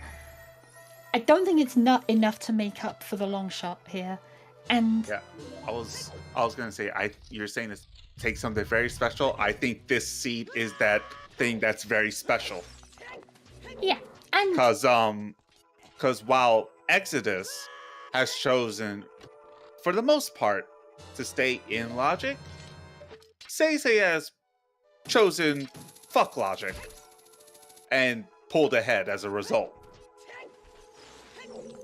And this is the kind of seed where saying fuck logic was the right answer. It's not always the right answer, mind, because there are seeds where staying in logic can also be the answer. It was just this seed, fuck logic, was the answer. And again, we kind of said earlier, like, knowing where you are in or out of logic is always more valuable than being in or out of logic. I don't think there's much reason to specifically stay in or out, as long as you know. Oh, I hate the floor master when it does this. Oh my god, the turning. There we go. But yeah, staying in or out of logic doesn't mean much on its own. Knowing where your logic lies so that you can get back into logic while being efficient is more important than anything else. But Well, knowing where you're in logic, but also knowing the item that puts you in logic. yeah, knowing what your options are for that, for sure. And like, Exodus's execution has been incredibly good in the seed, like, take nothing away from that, but any randomizer, not just this one, but, you know, any randomizer is going to come down to multiple facets. There's a level of execution, there's a level of, like, reading the logic and understanding where your items can be. There's a level of efficient routing and knowing how, okay, my items can be in A, B, or C. What's the best way for me to chain these three things together in the most effective way that covers the most ground in the lowest time? Just having an edge on execution and that kind of technical game knowledge and ability to play is valuable, but it isn't everything. And, you know, earlier I said I'm taking nothing away from SeYsEy's execution. Here, that isn't me saying Exodus is bad at routing or logic, but in this seed in particular, SeYsEy's plays have paid off phenomenally, and the routing has worked in SeYsEy's favour. People can argue whether that's better or worse routing overall. The best thing in a single seed isn't necessarily the best thing in a vacuum. But in this seed in particular, the sample size we have right now of 1, this has worked phenomenally well for SeYsEy.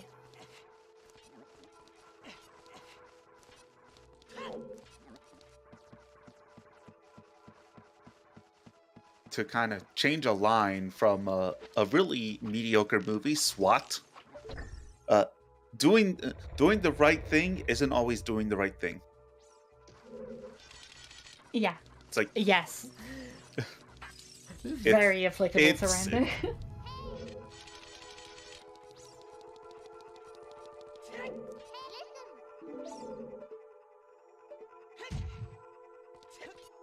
Yeah, there's definitely that level of, like, you can make the technically correct play and have it not pay off, and you can make what are statistically the wrong plays and just happen to have them have the items in that seed. But then a big part of playing a randomizer is each individual scenario is so unique that none of us watching now will be able to say whether the plays that either runner has made were statistically correct or not. All we can say is what has or hasn't worked in this race. on an unrelated note, I think I've just been couched.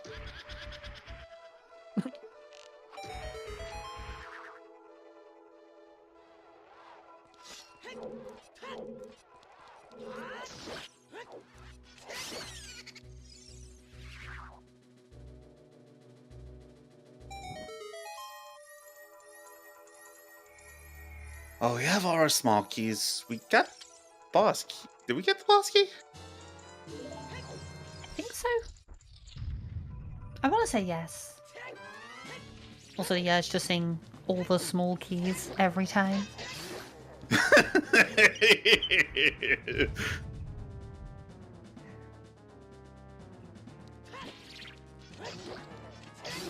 Yeah, I still want to make like an extended version, a full song, if you will. A full remix.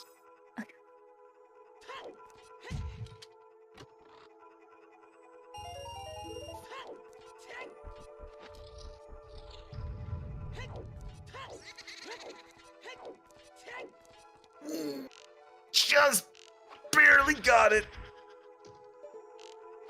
I both love and hate that shot at the frozen eye there. Like, it's so precise and it looks so cool when it, like, people get it. And every time I've asked somebody, like, okay, what's the secret to getting this? They're like, okay, just jump on the platform and then just, like, hit right and hope that you get the right angle. I'm like, can you not give me anything more concrete? Like, well, that's the problem. That's about as concrete as you're ever gonna get, and oh my god, he just did the side hop. I love it. I've seen that one before, but it never fails to look impressive again. I used to try to attempt the side hop version of that. I've always found it easier to try to backflip on top of the backflip and wait a second.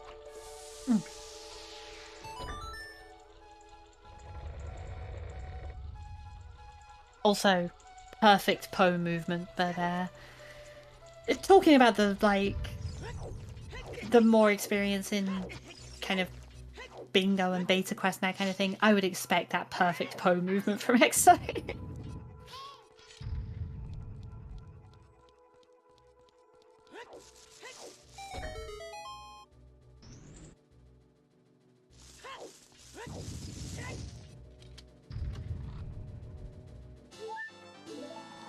I mean, that said, okay, I will also clarify on that one.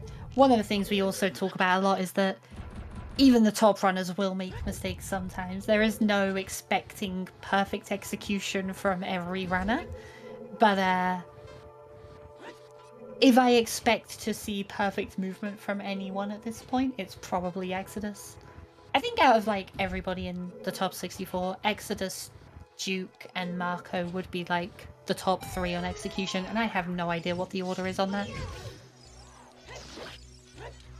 Well, I myself would like to go with the current world record holder in the MST category. Question mark? Is Marcus still the world record holder? Probably. I think so, but yeah, a lot of that. It isn't always indicative.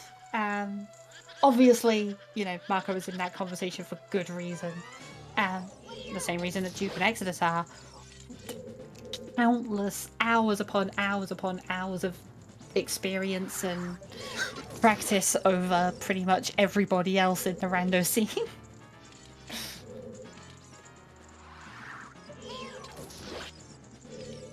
But putting it all together in a single run, not always a sign of just an execution edge.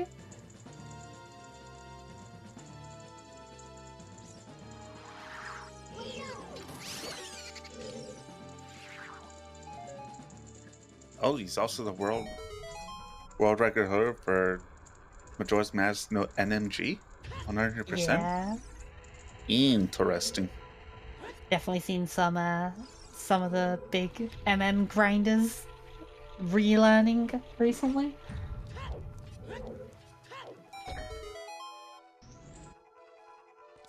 I mean, that tournament usually comes out. The MMR tournament usually comes out in summertime, right? Ooh, something like that. Yeah, about that. Although I think we need to talk to a certain someone that we both know about that.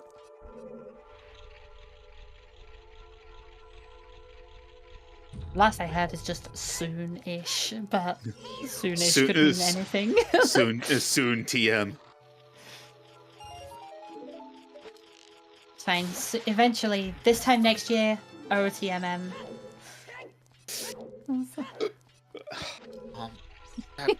But that's so long. Like both are 2.5 hour averages, and that's if you're good.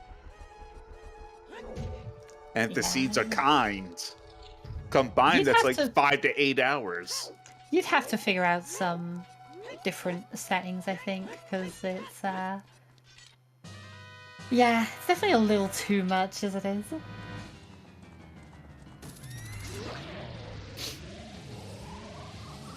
Alrighty, Exeter's gonna go child here. And this is going to be a pretty long child section here as well. We get to beat Deku Tree and Jabu, and also make a stop off after picking up Requiem to go to Child Spirit to get that at least first key, potentially a second.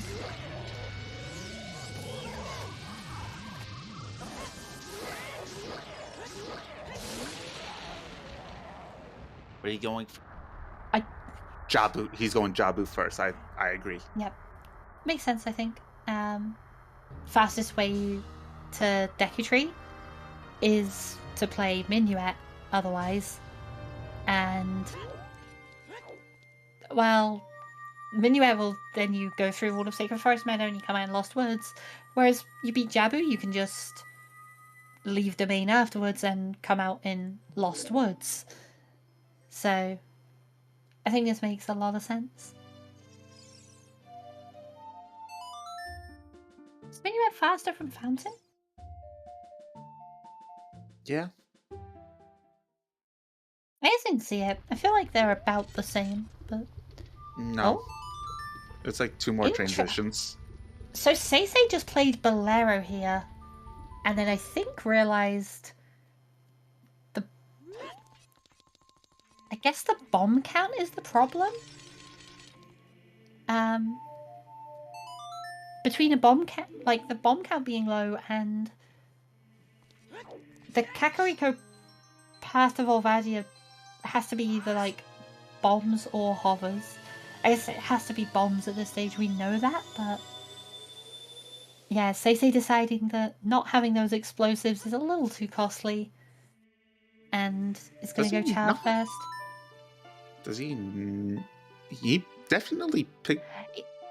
He'll have some, but not enough to make fire feel good. Whereas you can find more bomb chews on your way through Jabu, Deku, Child Spirit. Notably, SeYsEy has been opening a lot of the small chests on the way through, which I assume is looking for another bomb chew pack.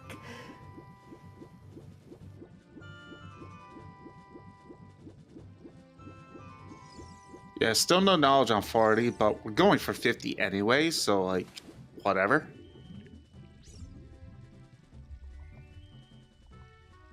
That knowledge is negligible.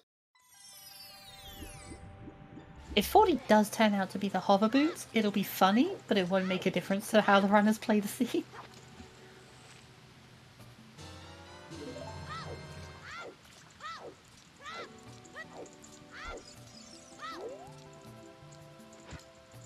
Hey. 20 for Exodus.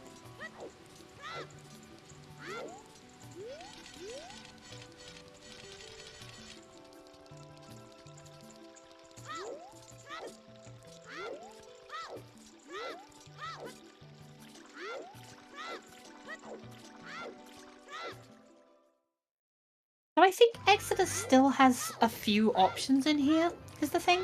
I don't think it's just as simple as they clean up all their dungeons and then they, like, that's it, the race is over, move on, kind of thing. But in particular, I think if the hover boots are just on their way through one of the dungeons here, if they're in Jabu or Deku Tree or Spirit or Fire, then at that point I think SeYsEy has a very clear edge and it's going to take a lot for Exodus to come back from that.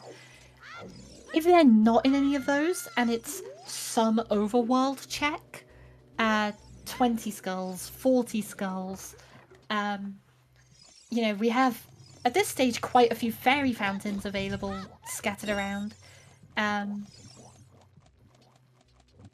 think the big one would be Hyrule Castle Fairy. Yeah, Castle Fairy. I think we haven't seen the Trail Fairy still as well because they didn't have explosives. We might have seen that. I think they did. Did they hammer that They had one? a hammer. Okay. Yeah, okay. But yeah, so Hyrule Castle Fair is a big one. Bombchu Bowling would be a huge one. Lens Game, we haven't seen neither of them check Lens Game, although that was, you know, Lens was on Morpher, so that would probably be bad for Exodus. But something along those lines, like some overworld check that's kind of out the way, is Exodus's chance to get back into this. If it's just you follow through your dungeons and you find all your items and you beat the game, then there is no chance for SeYsEy to lose time.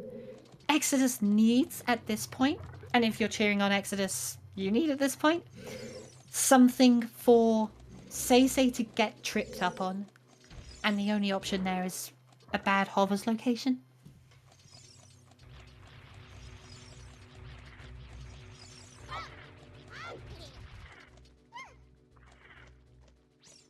Although there is a little bit of execution here, and I will say, again, taking nothing away from the runners here, SeYsEy has had a couple of little slips here and there over the last couple of dungeons. Tiny things, tiny differences. But, you know, I think Exodus has had maybe one total. And that's pretty much unheard of in Rando. To have perfect execution is a fallacy. It doesn't happen. Anybody who is playing for perfect execution in a Rando seed is probably playing wrong.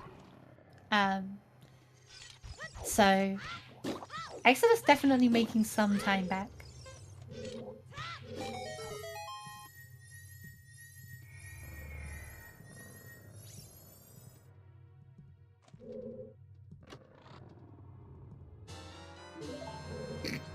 And there's the other Hylian shield. I actually didn't check, is that right? According to SeYsEy's tracker, he's on 29.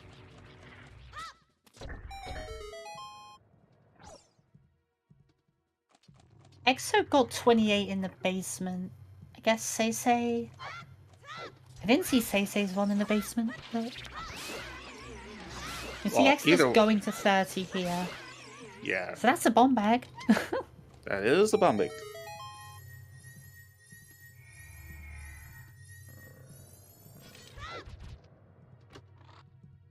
And we can see where SeYsEy is at that point, but... Yeah, if SeYsEy's tracker is accurate, then that'll be 31 for SeYsEy in that basement. So Water Temple has one check left between Darklink and River. We don't know which one it is, but one of them is a key and one of them is an item at this stage. 50 skulls is magic, but we don't know 40, so 40 could be the hover boots. And also 30 is the first logical bomb bag, but logical, they didn't actually need it. It does lock Bombchu Bowling, so if Bombchu Bowling is the hover boots, then that opens up via 30 skulls. So those are kind of the big options for the hover boots. Or the big options, I guess, that Exodus would want in this scenario.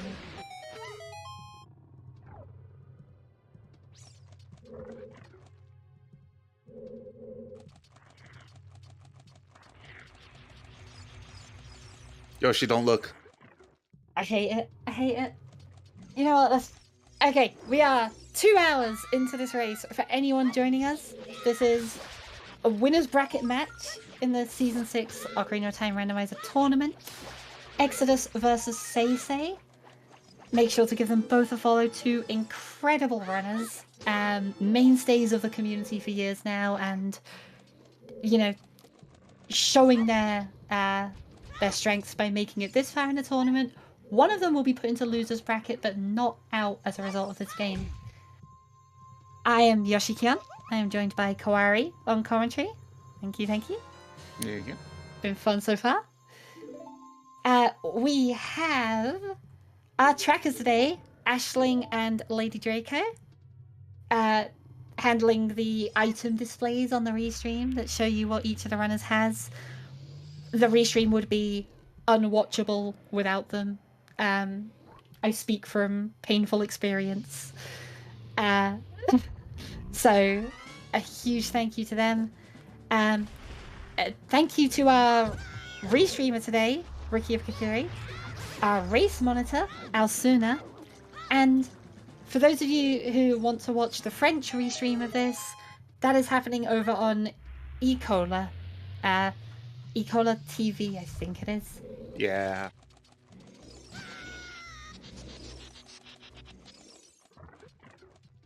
And yeah, for everyone who is joining us here, firstly, thank you. And secondly, you're seeing SeYsEy with a big advantage here. That long shot is kind of being stranded in...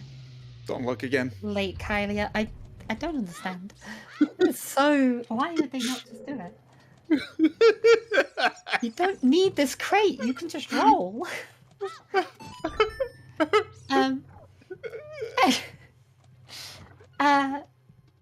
Yeah, the long shot being stranded by Exodus over in the lake, which SeYsEy got pretty early and has really just kind of followed Exodus's path since, but with that extra step ahead of having already beaten Water Temple.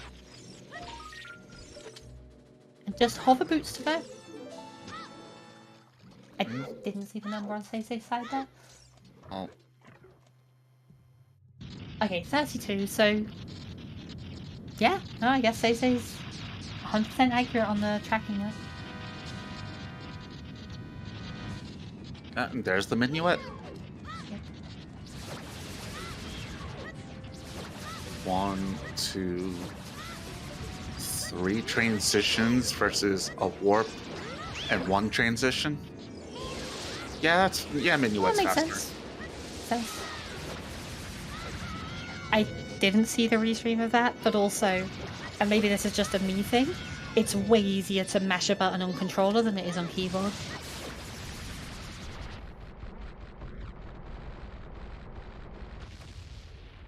Yeah. Yeah, the Hunt failed box skip for 3 minutes. No, but I saw Mr. Mario fail box skip live in person. Damn, the call out. I'm not letting him live that down. Is this the first bug in a bottle we've... No, SeYsEy grabbed some earlier, right? No, but this will be our first child Goron City.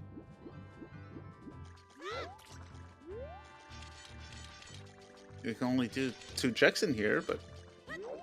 This is definitely the kind of overworld that SeYsEy might skip out on.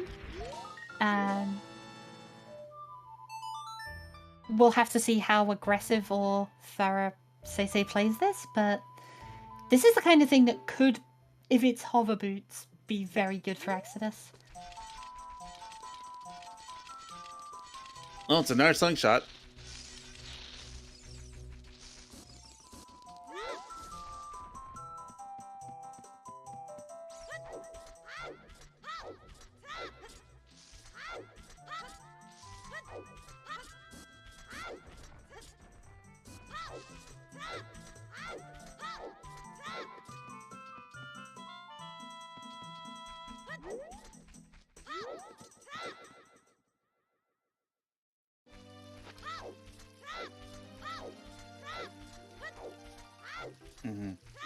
SeYsEy going straight down here, so yeah, we are not seeing the Goron City play from SeYsEy.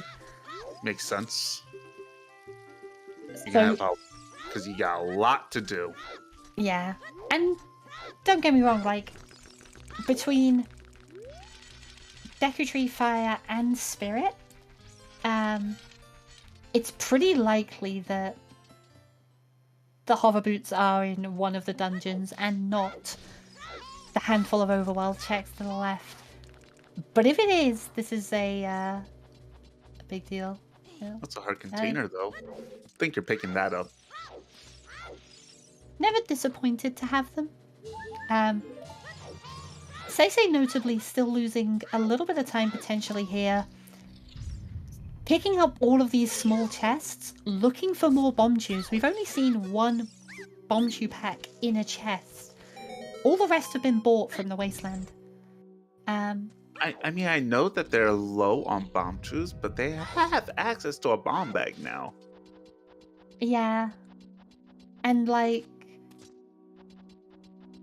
I get that you want the bomb chews to beat Volvagia. It's a fast way to do things, but not to the extent of opening all of these chests looking for it when you can get a bomb bag on 30, I think.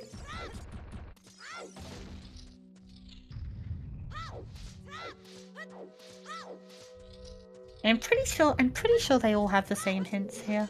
Yeah, they... Although actually, looking at SeYsEy's personal tracker on his stream, he doesn't have it noted.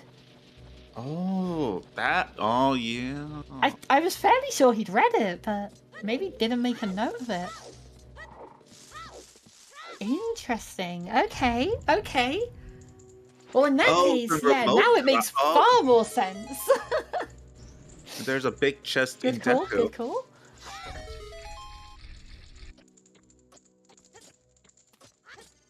One chest here, which this is perfect as well, because you want to come here for the skull regardless. It's a bottle!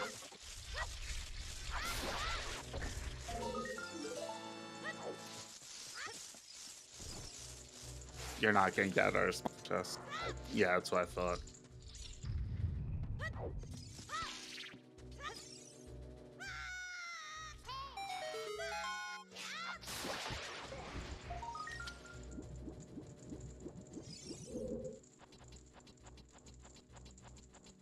So, both just collecting their 35th tokens here. But notably, Exodus going into Goron City, getting nothing out of it. SeYsEy is not only ahead on having beaten water at this point, but is also ahead in this path that they're currently following now.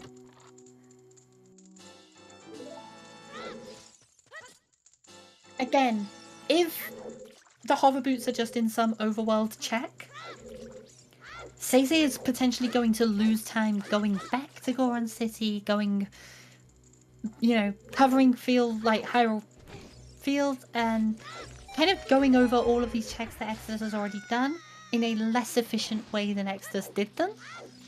But, you know, this as it looks, this lead is getting further and further away, and if SeYsEy just finds the hovers in a pretty efficient manner, you know, by the way, it should also be noted something. Mentioned he doesn't have the 30 hint. He also doesn't have, according to his personal tracker, he doesn't even have the Frog's 2 hint, which is the other scale. Right, true, yeah. I guess that was the other... Was that the zone field? No? No, he did open Grotto, yeah.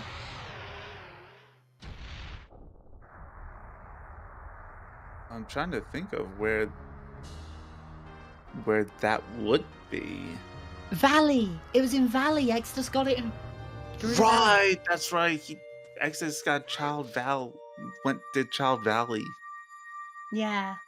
And SeYsEy hasn't peaked Valley at all. Right, true actually, yeah.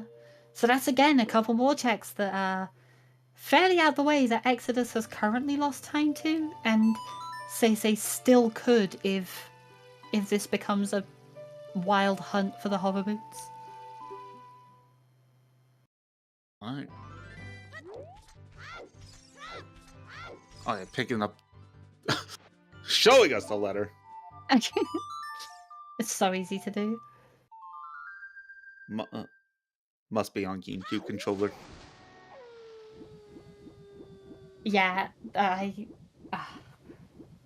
love the GameCube controller, but the D-pad is the weak link.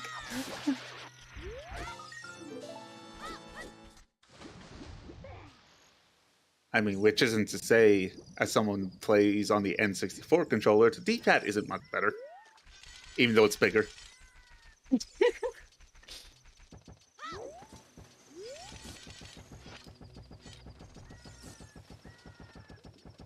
Like, have you ever tried to play using the D-pad on an N64 controller? It sucks!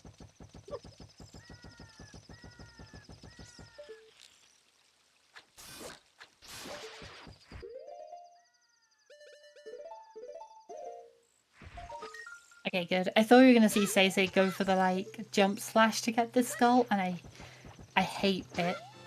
Every time I watch it, people miss like a couple of times, and even if they get the recoil, it's just slow. Just takes the equip and yeah, just use the boomerang.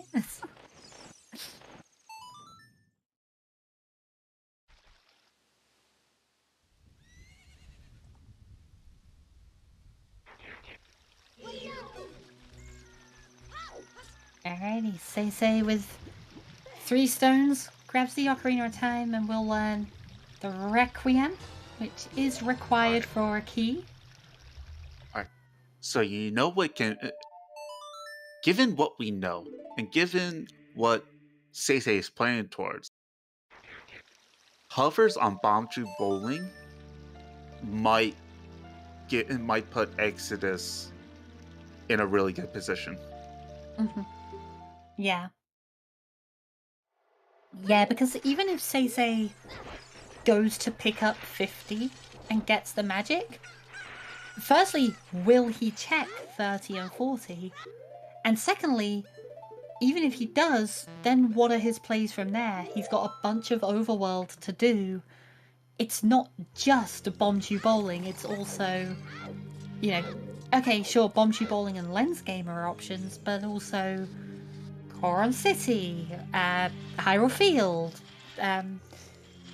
one check left in Water Temple. Like, there's Gerudo Valley. We've got a scattering of all of these different checks here and there. It's not just as simple as get bomb bag, do Bombchu Bowling. Whereas for Exodus at this point, it actually might be. Exodus has Bombchu Bowling and, well, Adult Lake.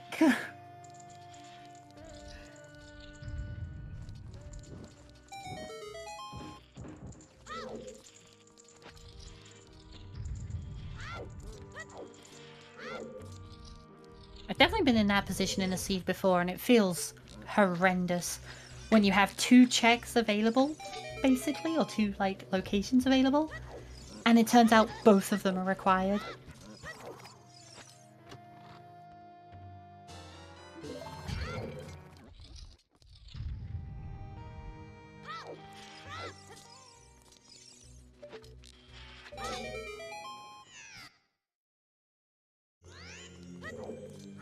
Alrighty, Exodus just a little step behind on learning Requiem here. We'll be following SeYsEy over to Spirit here. 1 in, 1 out, I assume. 2 keys child side though, so this is going to be a very fast Spirit Temple. Mm-hmm.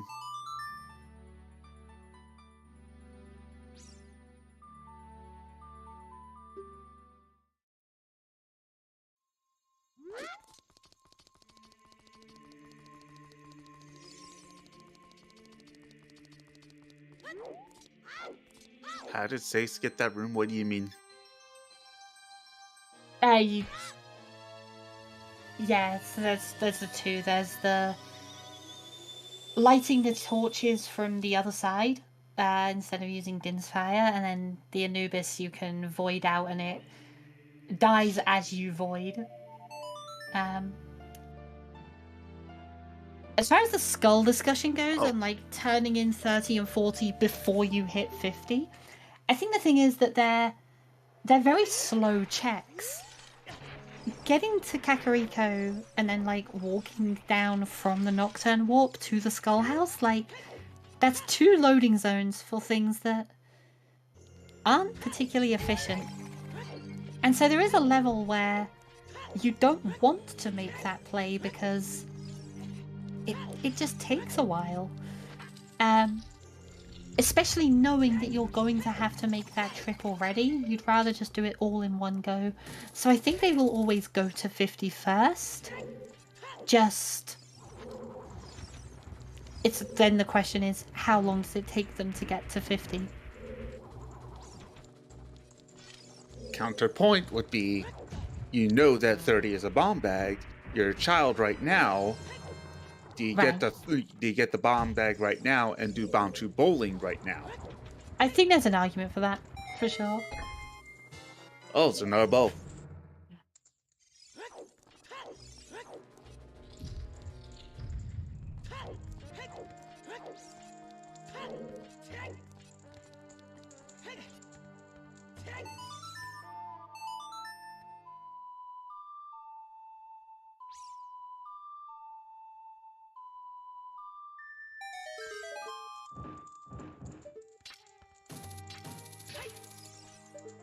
Another big chest.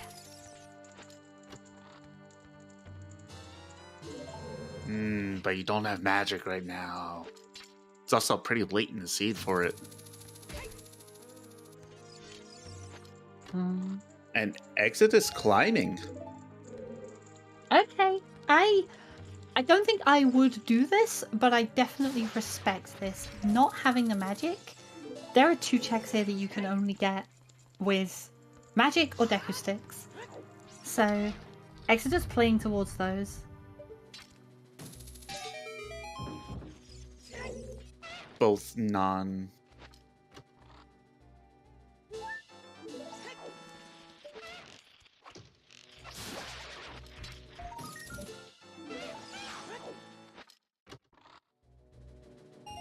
I feel like the decision of whether you climb or not is entirely based on, are you going for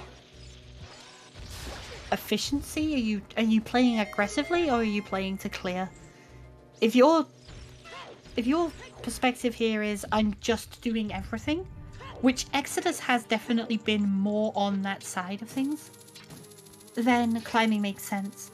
If you're in SeYsEy shoes, you're going, I'm hoping those are keys and I can ignore them and move on. Those are the other 2 keys that I don't need to beat the dungeon.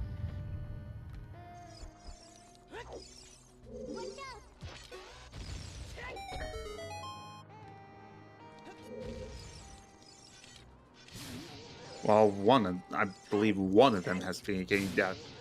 Yeah, map chest definitely a key. It's pretty much a matter of whether or not sunblock room is a key or not, which highly doubt it. Yeah, the odds of both being keys pretty low. Definitely possible. And okay, we now know. So SeYsEy's got the last key here.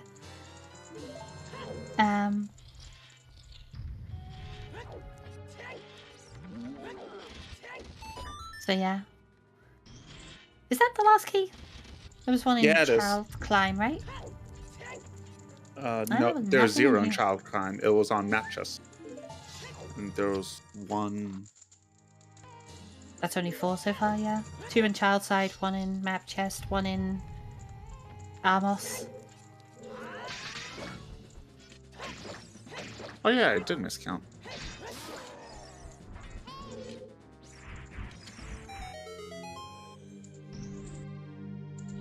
Which I assume means then there's one out here that SeYsEy will find.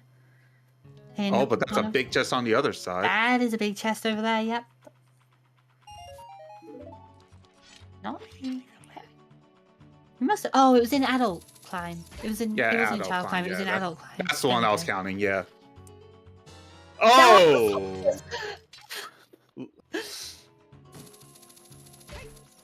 Oh. Well, I think that's GG. Yeah, I think that's a pretty safe call at this point. Well, we kind of said this earlier. It's like if the hovers are on the path, then it happens. It happens. We've all been there. Yeah, if hovers are on that path, then SeYsEy can just clear the game and just beat the dungeons and be done. But Exodus never made it to Adult Lake, and the more items they found, the more it just kind of got pushed back and back and back further into the seed. At the point where SeYsEy did it, there were, you know, a handful of options. SeYsEy got the hook shot with like 10 checks available, including out of logic. And went and did those while thinking of the next play and got the long shot. Exodus realized it was logical bomb bag, and so followed that and got the hook shot, and then got the access to the Gerudo training grounds. I got a Kokiri sword and a boomerang, and that opened Requiem, and it just kind of snowballs from there. Like, every item you get pushes you towards those items and away from the long shot.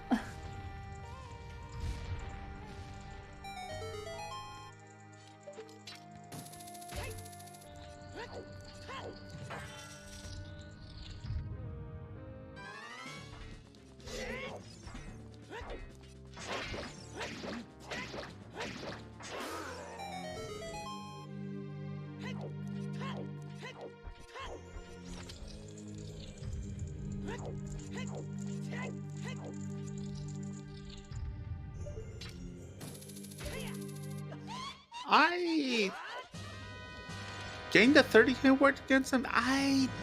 No, because I think he did a lot more checks well before getting that 30 hit. Yeah, I think I agree. So like,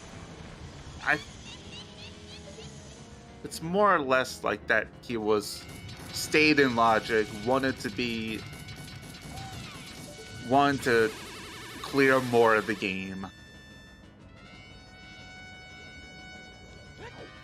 Yeah, I think Exodus was very much committing to the early, I need to do this. This is going to be like something relevant at the end of this logic chain. And it turned out it wasn't. The bomb bag just didn't matter. Getting the 30 hit was what pushed Exodus to then go out of logic afterwards. But by that stage it was kind of... It was already too late. Too late, I think. And also just... SeYsEy by that point was just doing the checks that were available, whether they were logical or not. Wait, Exodus! He can't go over there that way. He doesn't have the long shot. Exodus! He can't cross. No. He's gonna have to fight another Iron Knuckle. Yeah, that is a pretty heartbreaking chest to see there. Exo's just gonna leave as well. He could have gotten as child, honestly. He was there. That's true, actually. Yeah, it did climb all the way up to the BMOS room. The sunblock. Come to think of it, neither one did peek that chest from the bottom. That's true, actually. Yeah. It's not really. Honestly, it's not actually that hard of a peek. If you can see anything at all, then it's a big chest. If you can't see anything, it's small. What kind of small, you don't know. Yeah, I know some people go for the peek through the wall near the Gossip Stone to see the type of chest, but I don't like that. It just feels unnecessary, I think. Just seeing, is it a big chest? What type is usually enough.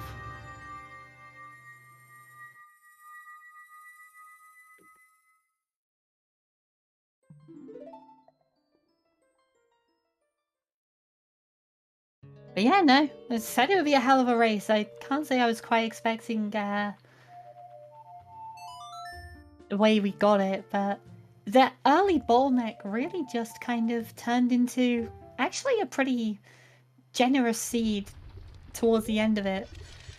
About as generous as a 50 skull all dungeons can feel. I mean, this is going to be well, no, they still need to do Shadow. That's right. They're in Essential Goma, but they still need to get the magic to go do Shadow. Yeah, a few more skulls, and routing in those skulls is also going to be kind of difficult here. Depending on how far they end up going into fire, and then there's still not a huge number of skulls here, even if you're going all the way to the top. And then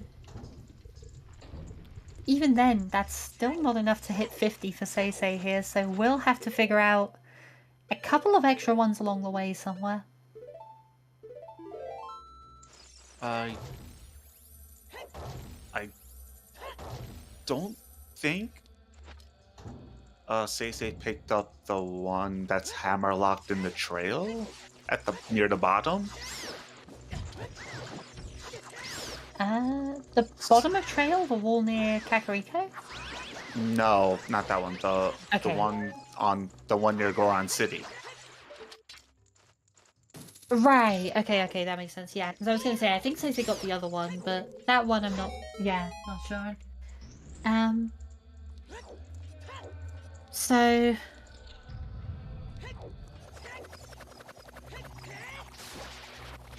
yeah, there's definitely a few options, and then the adult Kakariko one is always a good pickup along the way. A good one to end on. Well, that one's always final skull. Right, that's like always a good 50th skull. But even assuming, you know, we see 3 more in fire, we'll see Scarecrow Loop and the glitchless jumps for Song of Time, and I guess the one in the maze as well, so 4 more in fire. That'll put SeYsEy to 47. The one you mentioned in Death Mountain Trail, 48. And then you have to find 2 more somewhere.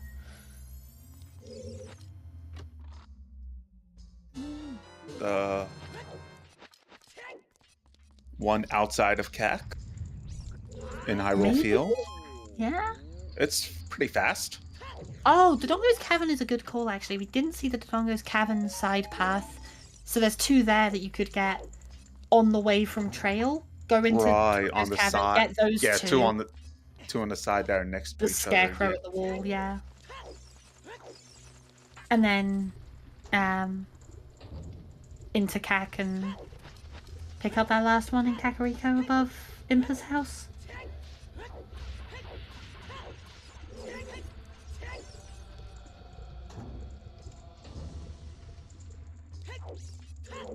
And that will be a perfect 50 as well, so if that is the play, then that's great. That assumes every single one in fire, though. So we'll see if that actually happens.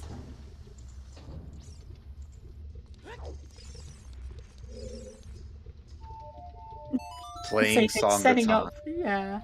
Setting up to do the jump and then just deciding, you know what? Let's not. Going for safety.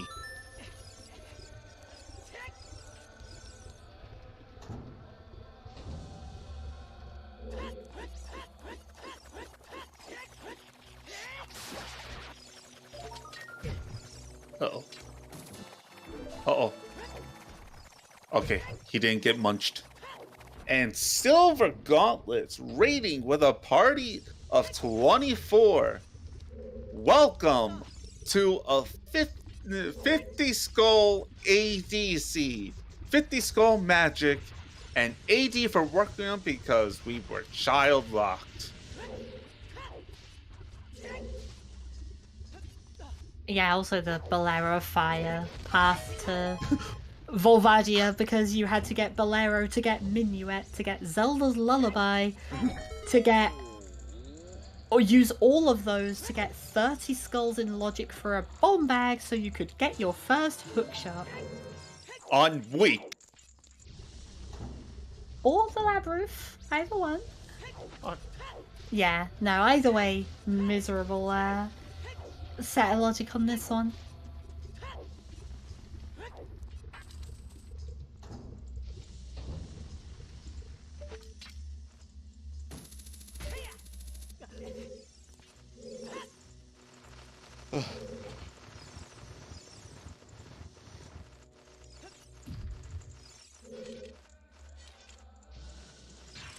I gotta say, it's been a couple of years since I've seen a Bolero path for something that isn't just it's on the volcano. This is a nice one. I like those. Wait a minute! Don't tell me the challenge cutscene was also a 50 skull AD.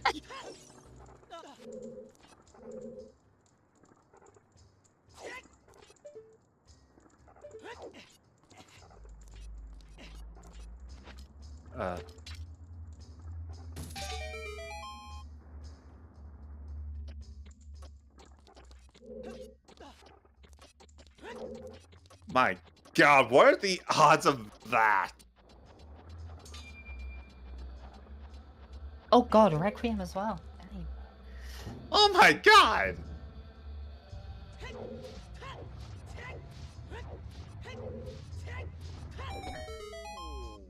I've said this before, I have this running theory that Randobot goes in, like, kind of streaks. There was a period, like, going back, 2 years or so, that I'm sure a lot of the runners of that time will remember, where for, like, 2 months straight, the answer to every seed was Ice Cavern. And, like, Ice Cavern was not a good play at that point. Ice Cavern was, like, desperation, I have nothing better, I guess I'll do it. It wasn't, the Ice Cavern we've seen in the last year or two. And so there was, like... nuts. There was just this one period of, like, 2 months where every single seed was ice, to the point that people started memeing it up a lot more and getting annoyed about it. And then all of a sudden it just disappeared again. And that was it. It was just like 2 months of non-stop Ice Cavern and then it was gone. And all of a sudden it was like, okay, now you have to full clear Fire Temple. I remember the Season 3 qualifiers where people were like, oh, what did you do to the settings? Because they were all jets. And 15 of the 16 qualifiers did not require Fire Temple. There are definitely some streaks in Randobot's history, and apparently right now we are on a harsh, unfair streak.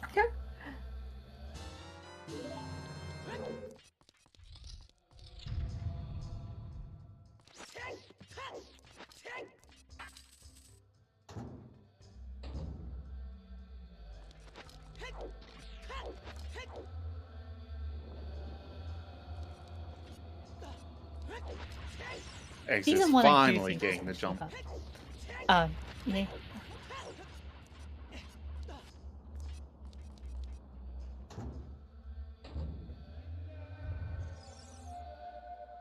I do remember that, Benji. There was a lot of Frogs 2 seeds and quals. And now they're all gone. It was also the same kind of trend with Hot Rod Goron, where Child Goron City was the play until it wasn't. GT Big Rolling.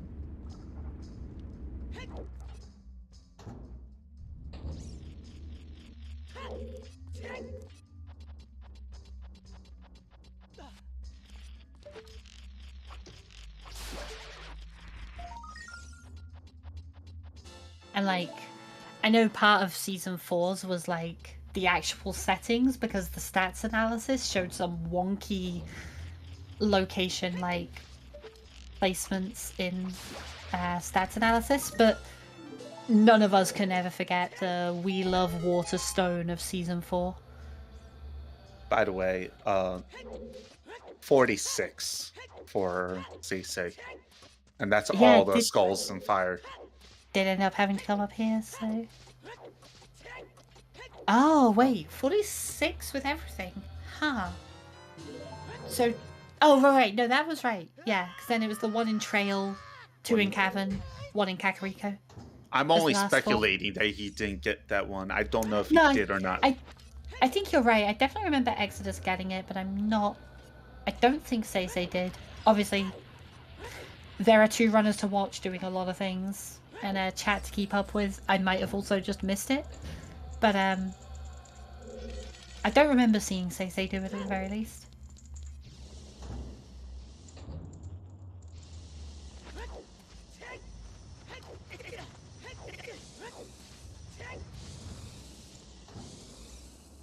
Oh yeah, the one main problem with Season 4 being open Ganon's castle with 2 medallions. That was probably one of the major contributors to very wonky seeds. Yeah, I know the stats analysis was really funny because, like, so Master Alex did a stats analysis that just looked at major items. It wasn't looking at whether they were required or not, just, anything that was considered a relevant item to the seed. So he excluded things that would be like, you know, Faro's Wind, Nehru's Love, anything that isn't relevant. But it included like a third bow. Even if it was logically behind the other two, it would still be included in it. And like every location in the game was 25 to 35% to have a major item, except Ganon's Castle, because just the Strength 3 locked checks on their own was 65%.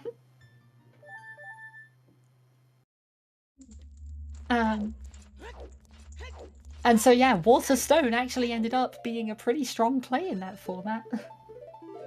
It's like 30% to have a major item. So was everything else.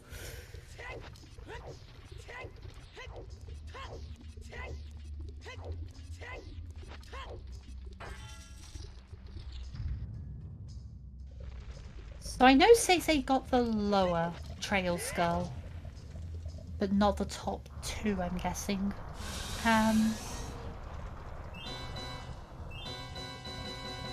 So I would guess then, yeah, at that point you have to go to Dodongo's Cavern regardless. So at that stage, yeah, I think you end up skipping Kakariko. Yeah, Benji, the only known bomb bag that we know of is on 30 Skulls.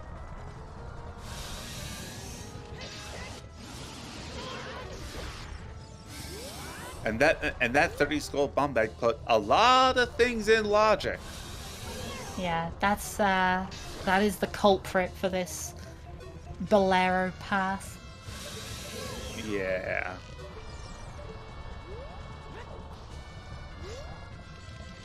Because Bolero added a skull, and then Zelda's Lullaby added at One least whole a skull. skull. Yeah. And we were at, I think, 30 out of 30. There was some debate of whether it was 30 or 33. But that's the range we're talking about there.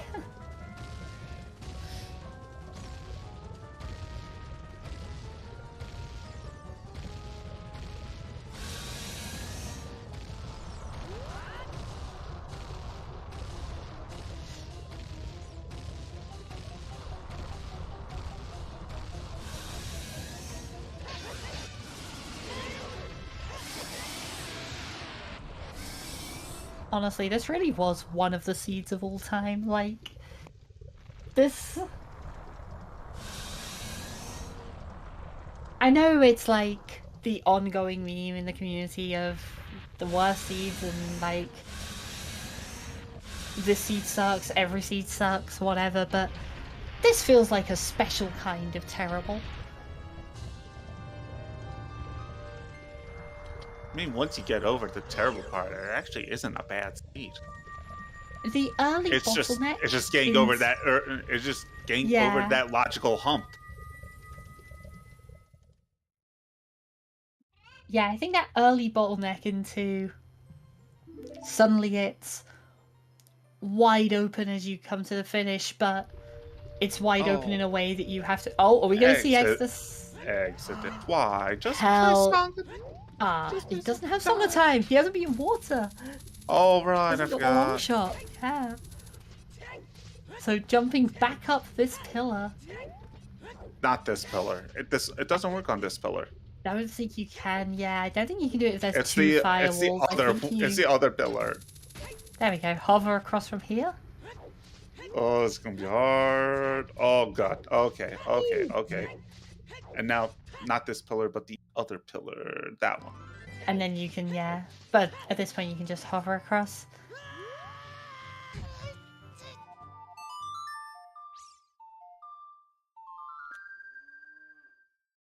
That's a really fun trick to learn as well, that ground jump up. Because you can do it on the one just to the right of this and get up here without Hover's Song of Time or a bomb bag.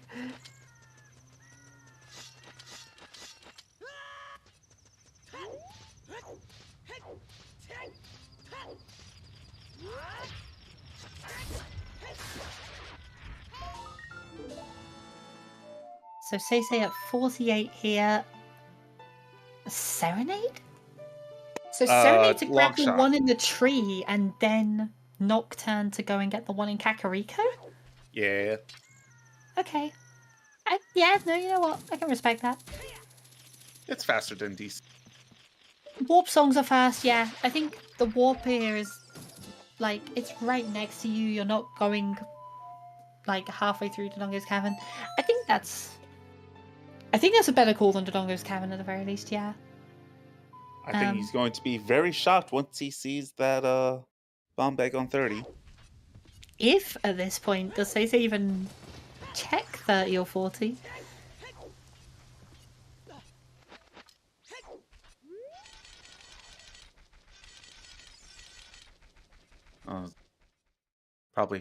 He's probably going to be face palming.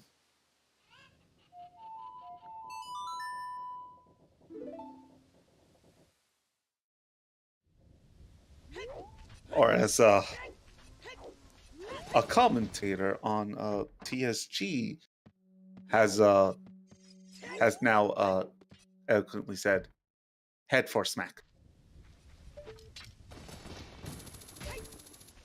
Don't ask.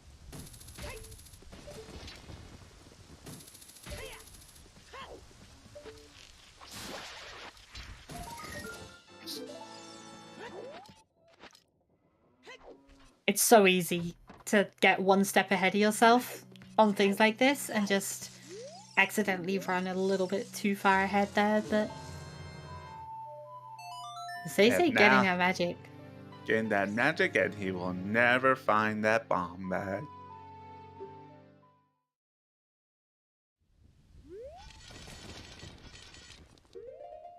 Thanks, Tobias.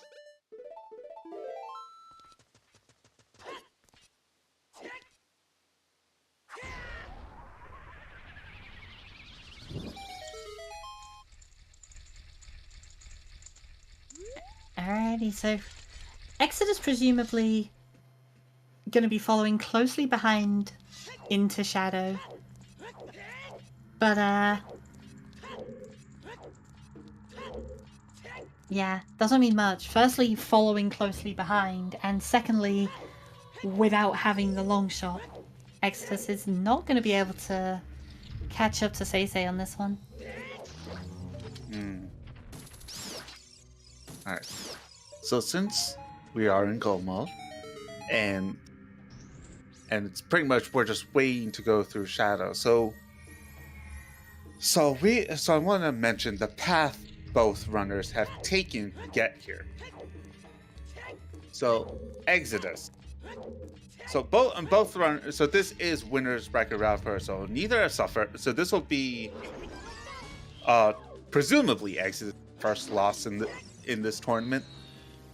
So his path was he defeated 62 seed Chuckles.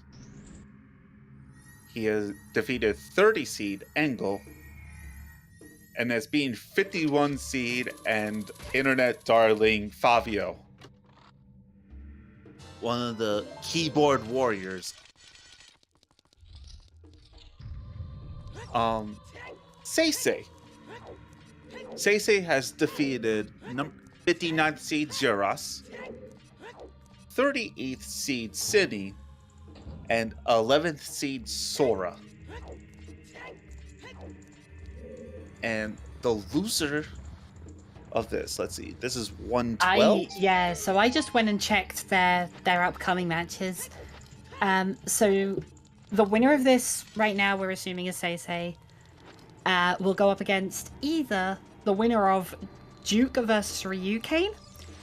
Duke and SeYsEy have not had a head-to-head match, as far as I can see. Even in like the Francophone tournaments in previous seasons, they have not played. Ryu and SeYsEy, however, were in the same division in League, and they finished joint first. Officially, SeYsEy finished first, but they played a tiebreaker match and Ryu won it. So their head-to-head record is 2-1 to Ryu. On the loser's side, the person dropping down here, so presumably Exodus at this point, will face Sponge. And Sponge and Exodus have faced once before. In SGL 2021, Sponge took that game. We're definitely getting to the point now where we're looking at, firstly, all the top runners, you know. We said it was a surprise that these two had never played. I'm more shocked that SeYsEy and Duke have never played, but we're getting to the point where a lot of these matches have happened before and there is a lot of data to go on. But also, those are some very interesting matchups. Exodus and Sponge, I think, could not be more different in playstyle. I think that is a massively polarized matchup, and that makes it really intriguing to watch because their paths would be nothing like each other. They will not follow the same direction in a seed at all. SeYsEy Ryu, I think, are fairly similar. SeYsEy and Duke, far less so. I guess by extension, Duke and Ryu presumably have to schedule pretty soon. And they also have very different playstyles as a result. You know, Ryu is similar to SeYsEy, Duke is not. Only follows that Duke and Ryu also have pretty contrasting playstyles, so keep an eye on the schedule for anyone interested in watching those, because there's some really interesting matches still to come in this tournament as we get down to... I think we're down to 14 players, 13 players maybe left in the tournament at this stage, so... Yeah, we're starting to get down to the nitty-gritty of it. At this point, every runner is scary, and a very famous quote, there is no free lunch. Which is to say, for these runners, no match is easy anymore. Perception-wise. Yeah, no. There are definitely matches that people will look at as... There are people, I think, that people will see as scarier. But I think those will be different people per person. And a lot of that is down to playstyle differences. Things like, you know, oh, I have a terrible record against this person, and it'll be because their playstyle just matches up well. Nobody is easy. Some are just, you know, easier for certain people. And now it's also going to be important on the type of seeds that our runners get, which could cater to one playstyle or the other. Yeah, the closer you get in terms of skill level, the more it comes down to not just individual differences of is this person better or worse, but individual differences of are they better or worse at this kind of seed. Oh, did SeYsEy forget to... Yes. That's an unfortunate time loss, but a minor one. You know, we know from our perspective that won't make a difference. If you're in SeYsEy's position right now, that is nerve-wracking. Oh. Also, you cannot see these keys through this. I mean, if you're skilled enough, you can always get a good idea. Yeah. But like, yeah, no, this is messing up something minor as that at high level could be the difference between a win and a loss. Normally. And like everyone who's been in that race position, even in just weeklies, qualifiers, whatever, anyone who's been in a position where they're aiming for a goal and they're close to hitting it will know that the scariest part of one of these seeds is your go mode dungeon and your tower climb, because those are the points where you're watching the race room. You're constantly like, it's just execution, there's no decisions left to make, I've done everything I can, and now it's just that nervous wait and rush to the end and hope I haven't stumbled just at the wrong time.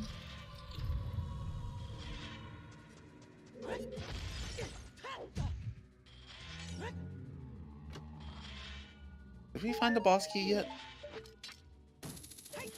I don't think so. I'm not gonna lie. I've been so caught up on upcoming matches and brackets. Okay, no, we haven't. So we do need to do the back of Shadow. Yeah, I guess so.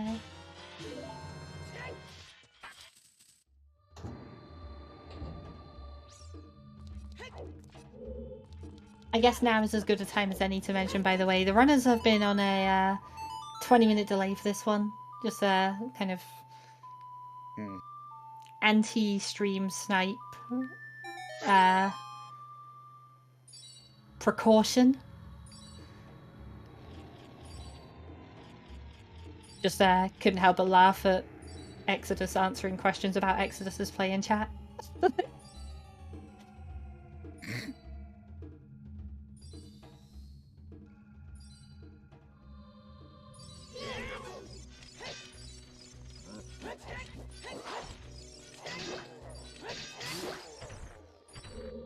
like immersion.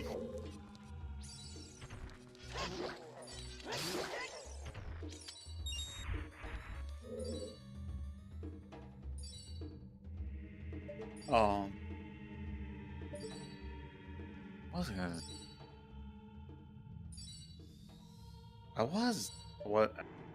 I did want to mention something. Now I forget.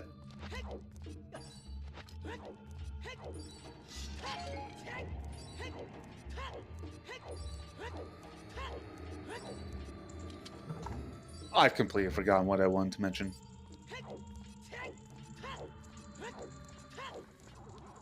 I think I mentioned earlier, by the way. I said earlier, SeYsEy has been, you know, top runner in the community for a long time at this point. But hasn't really had that big breakout performance to really establish himself. He's been kind of always in those upper...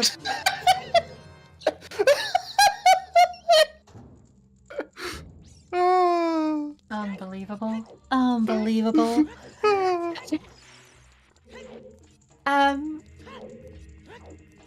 Yeah, SeYsEy's always kind of been in this upper bubble of the community, but hasn't had that big tournament win to really make a name. You know, you look at other players who have, in some cases, arguably had worse results, arguably, but they've had big finishes and big wins, so have made more of a name for themselves.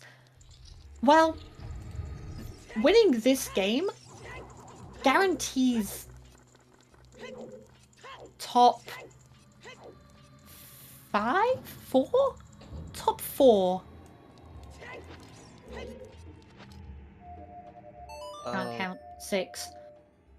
Top 5? 8 at least. Top 8.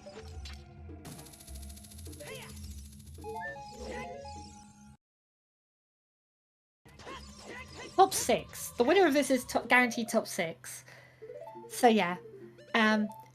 So this is, if nothing else, SeYsEy's best finish before this was tied for 13th in the last season, in season 5. So this could arguably be seen as SeYsEy's big finish.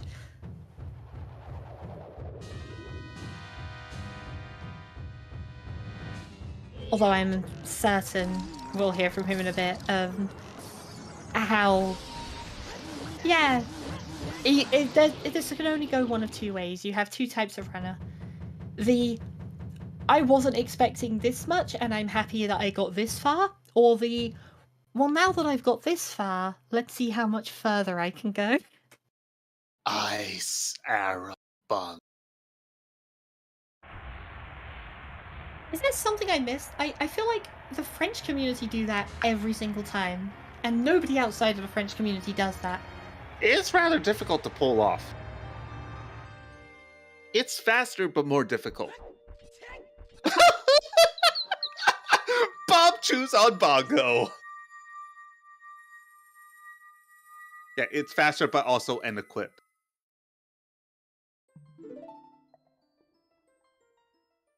The Bonchu pack after SeYsEy spent so long opening small chests looking for those twos. Like, 11 hearts out here.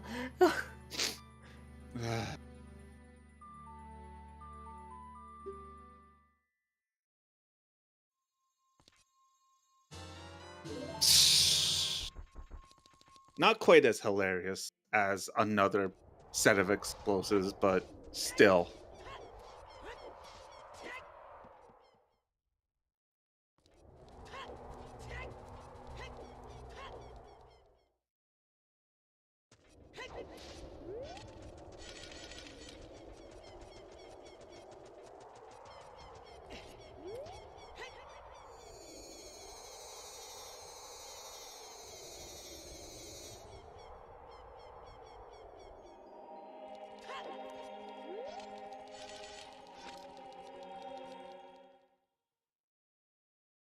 Alright.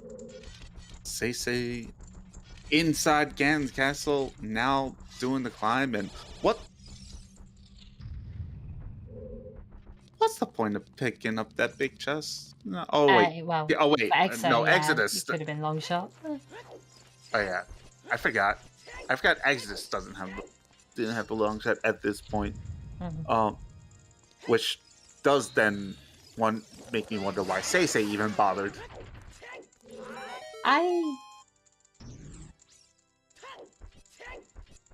Yeah, I guess, like, getting a second magic would be nice, is the thing I can think of. But, definitely not necessary.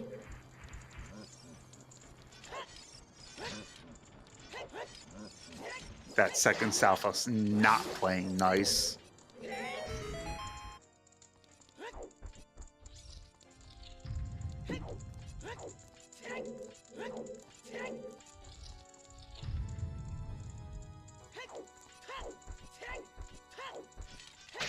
Yes, SeYsEy is in fact missing the bottle from Valley.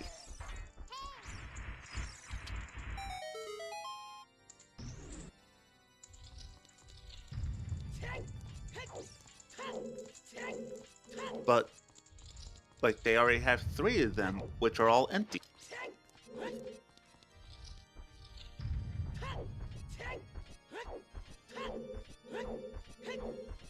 You kind of feel like this is about as close as we're going to get to a perfect tracker in this tournament, though.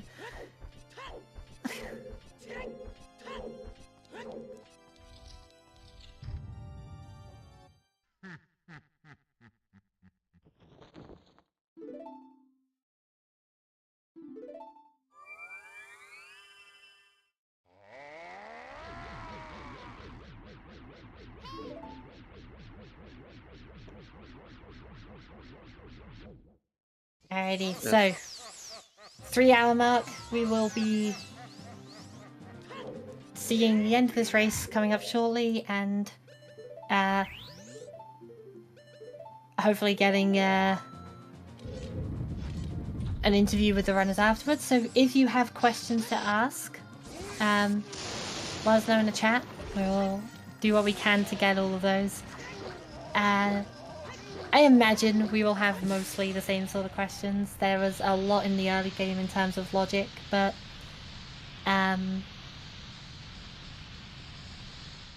yeah, we'll definitely try to get to those and see how the runners are feeling on that one. And of course, as we already kind of briefly touched upon, this is a winner's bracket match, so SeYsEy moving forwards into top 4 of winner's side, top 6 overall.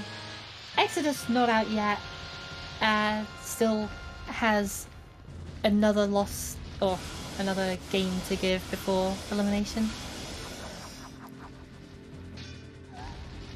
I guess this is the game to give before elimination, so a longer path in loser's bracket, but everyone who's currently there has had a pretty long path themselves, so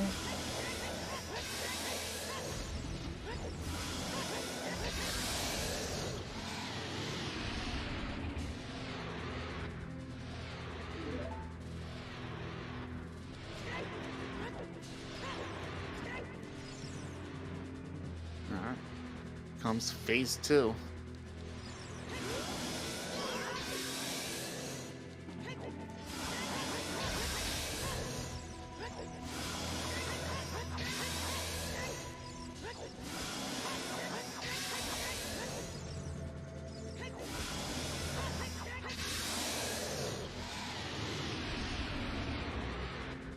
Alright, get your GGs in chat. As we see SeYsEy moving on.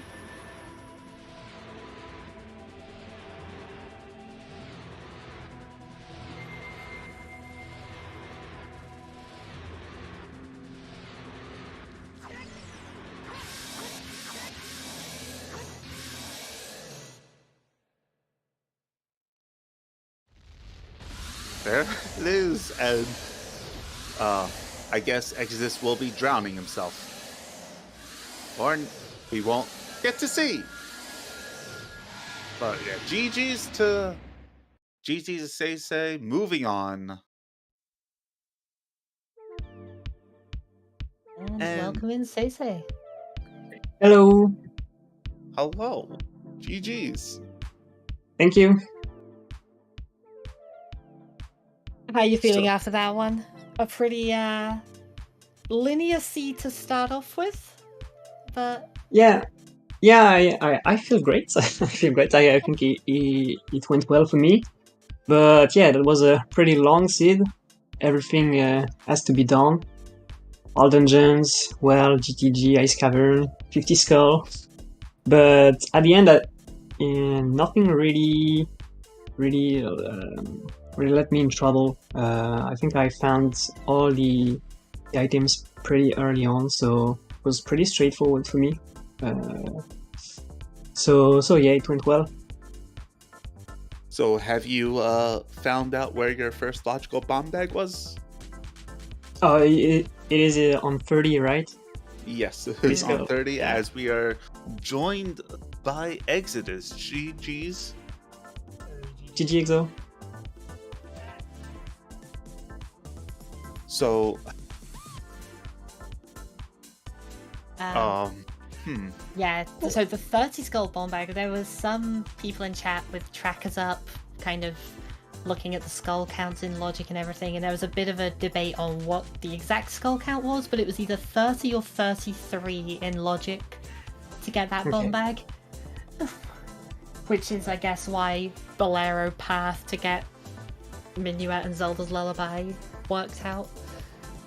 That Yeah, goddamn Bolero. Like, wow, I've seen bottlenecks for bomb bag on like 20 and 10 that are already pretty annoying, but 30, that is actually crazy. And I guess Yeah, I that's never- kind of... Sorry, go on. Yeah, I never found the hint on my own, so never asked the question myself. But yeah, maybe it was in logic. And I guess that was kind of the big turning point in this, more than anything else, is you kind of really split on whether or not you stayed in logic. Exodus, you stayed primarily in logic, did field, did valley, whereas SeYsEy, you went straight towards Ice Cavern after getting the letter. I guess to both of you, why did you go in the direction you did, and how much were you considering going the other way with that?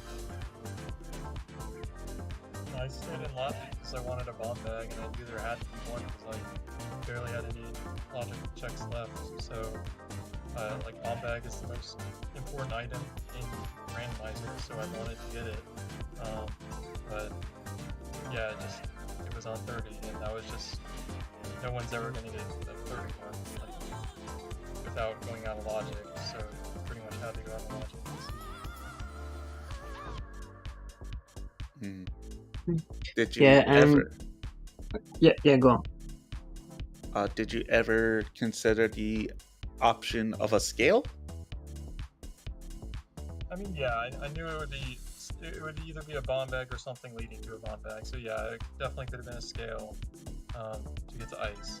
I did think about that, but like I just knew if you have only a few checks left in logic, you should just do them because you know your progression is on one of them. All right, SeYsEy, go ahead.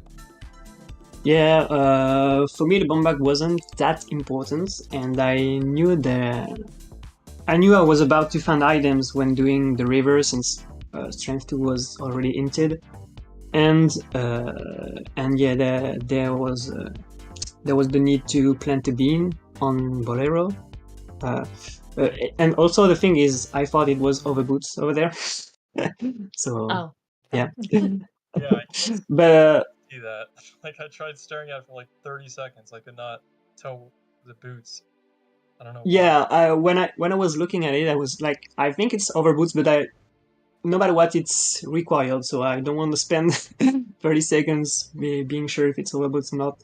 So yeah, I did River out of logic because of that, and then I found the Riddles letter right before, so I just gave it to KZ, and I found that Ice Cavern was pretty interesting since the song was 2 out of 3 a good song. It was either Song of Time, Epona, or Nocturne, so pretty much required if it's Epona or Nocturne. So I think that it was a good area to go in.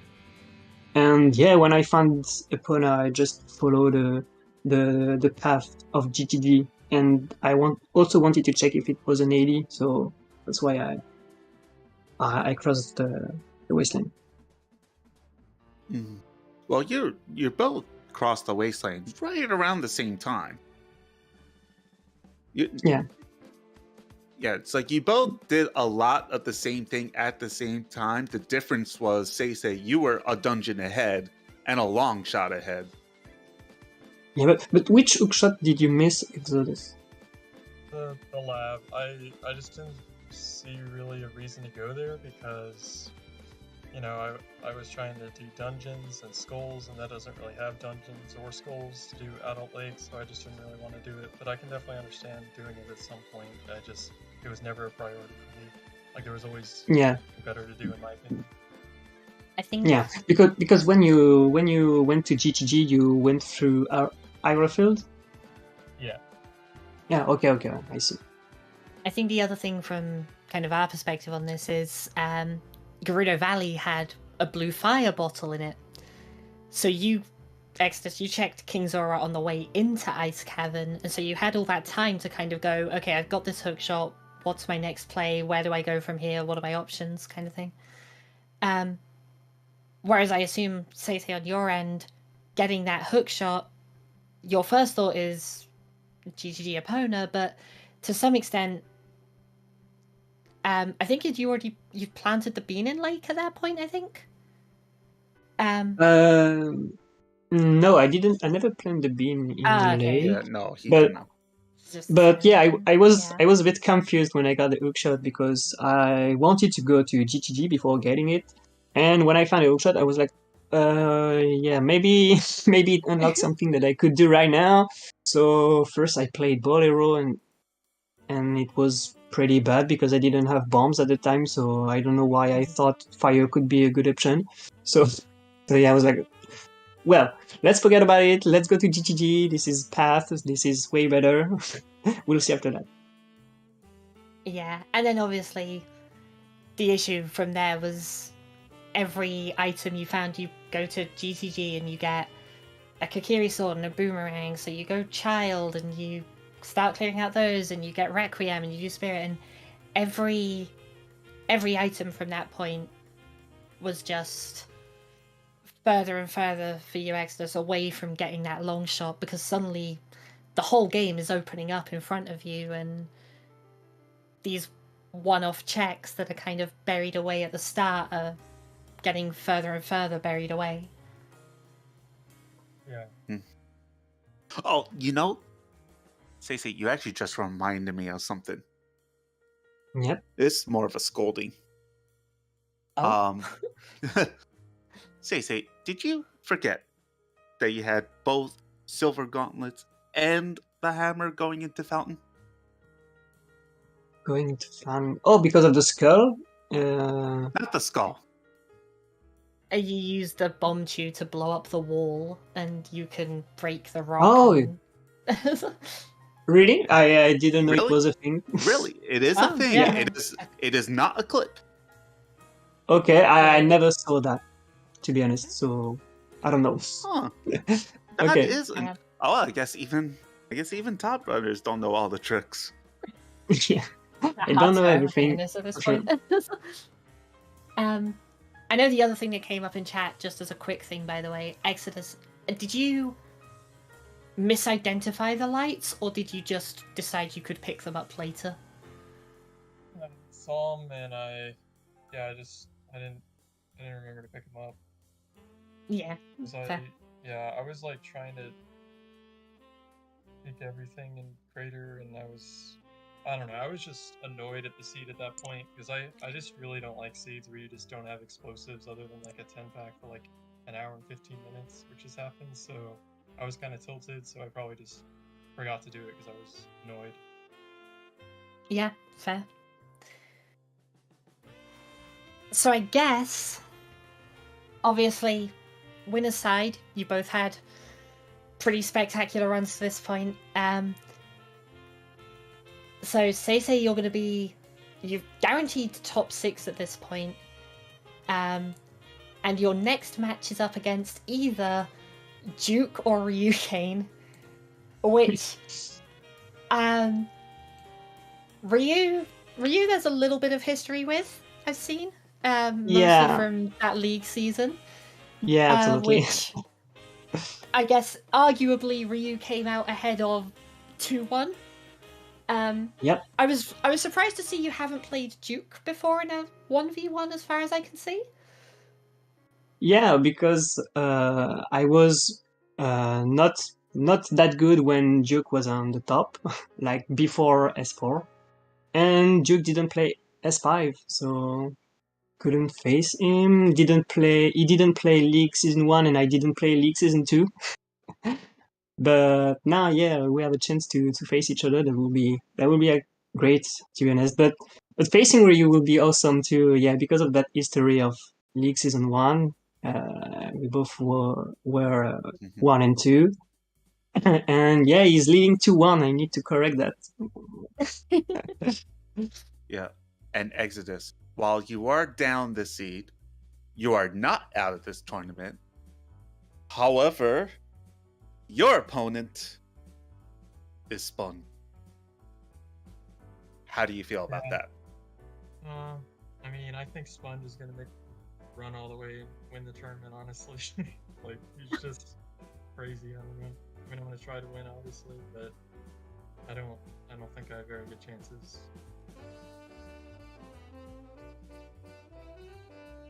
Yeah, I'm surprised to hear that.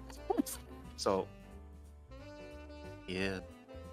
So, yeah. So, how about this food for thought for you, SeYsEy?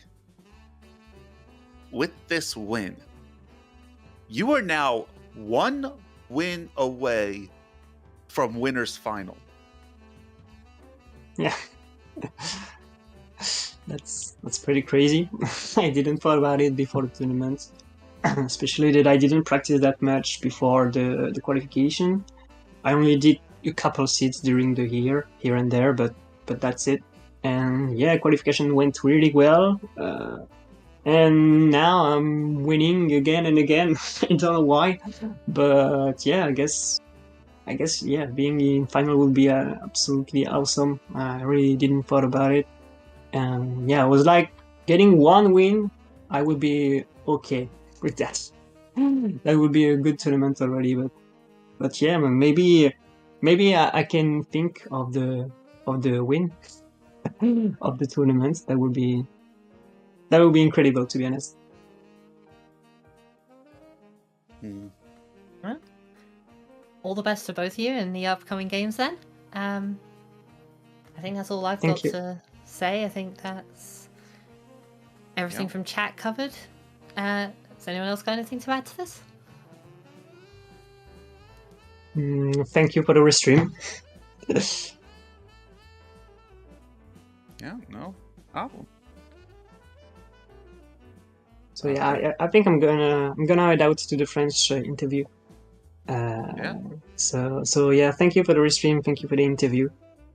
Yeah, And thanks for the race. see you next time. Fun to And watch. GG Thank GG you. again, Exodus. Yeah, GG. Yeah, thank you for the content. Yep. Bye. Alright, that sounds like a good place for me to wrap this up. So, they both jumped over to the French interview, but thank you to our runners, SeYsEy and Exodus, for putting on the awesome race and getting all that done so quickly. Thank you to Koari and Yoshi Kion for the commentary, and Ashling NX and Lady Draco for the tracking. Great job, everybody! Coming up on ZSR later on today, we have at 9 p.m. Eastern a Zelda 2 Randomizer Max Tournament match between BK Patrick and Trail Z. And at 10 p.m. Eastern, we have a double feature on the main ZSR channel for the A Link to the Past NMG League with Windfox versus Power to Mario and Chex Human versus Flip Hill. Going to be a 4-player stream, lots of fun. With that, we're going to go ahead and sign off here. Thank you so much for watching, everybody. Hope you had a wonderful time, and have a fantastic rest of your night. Bye!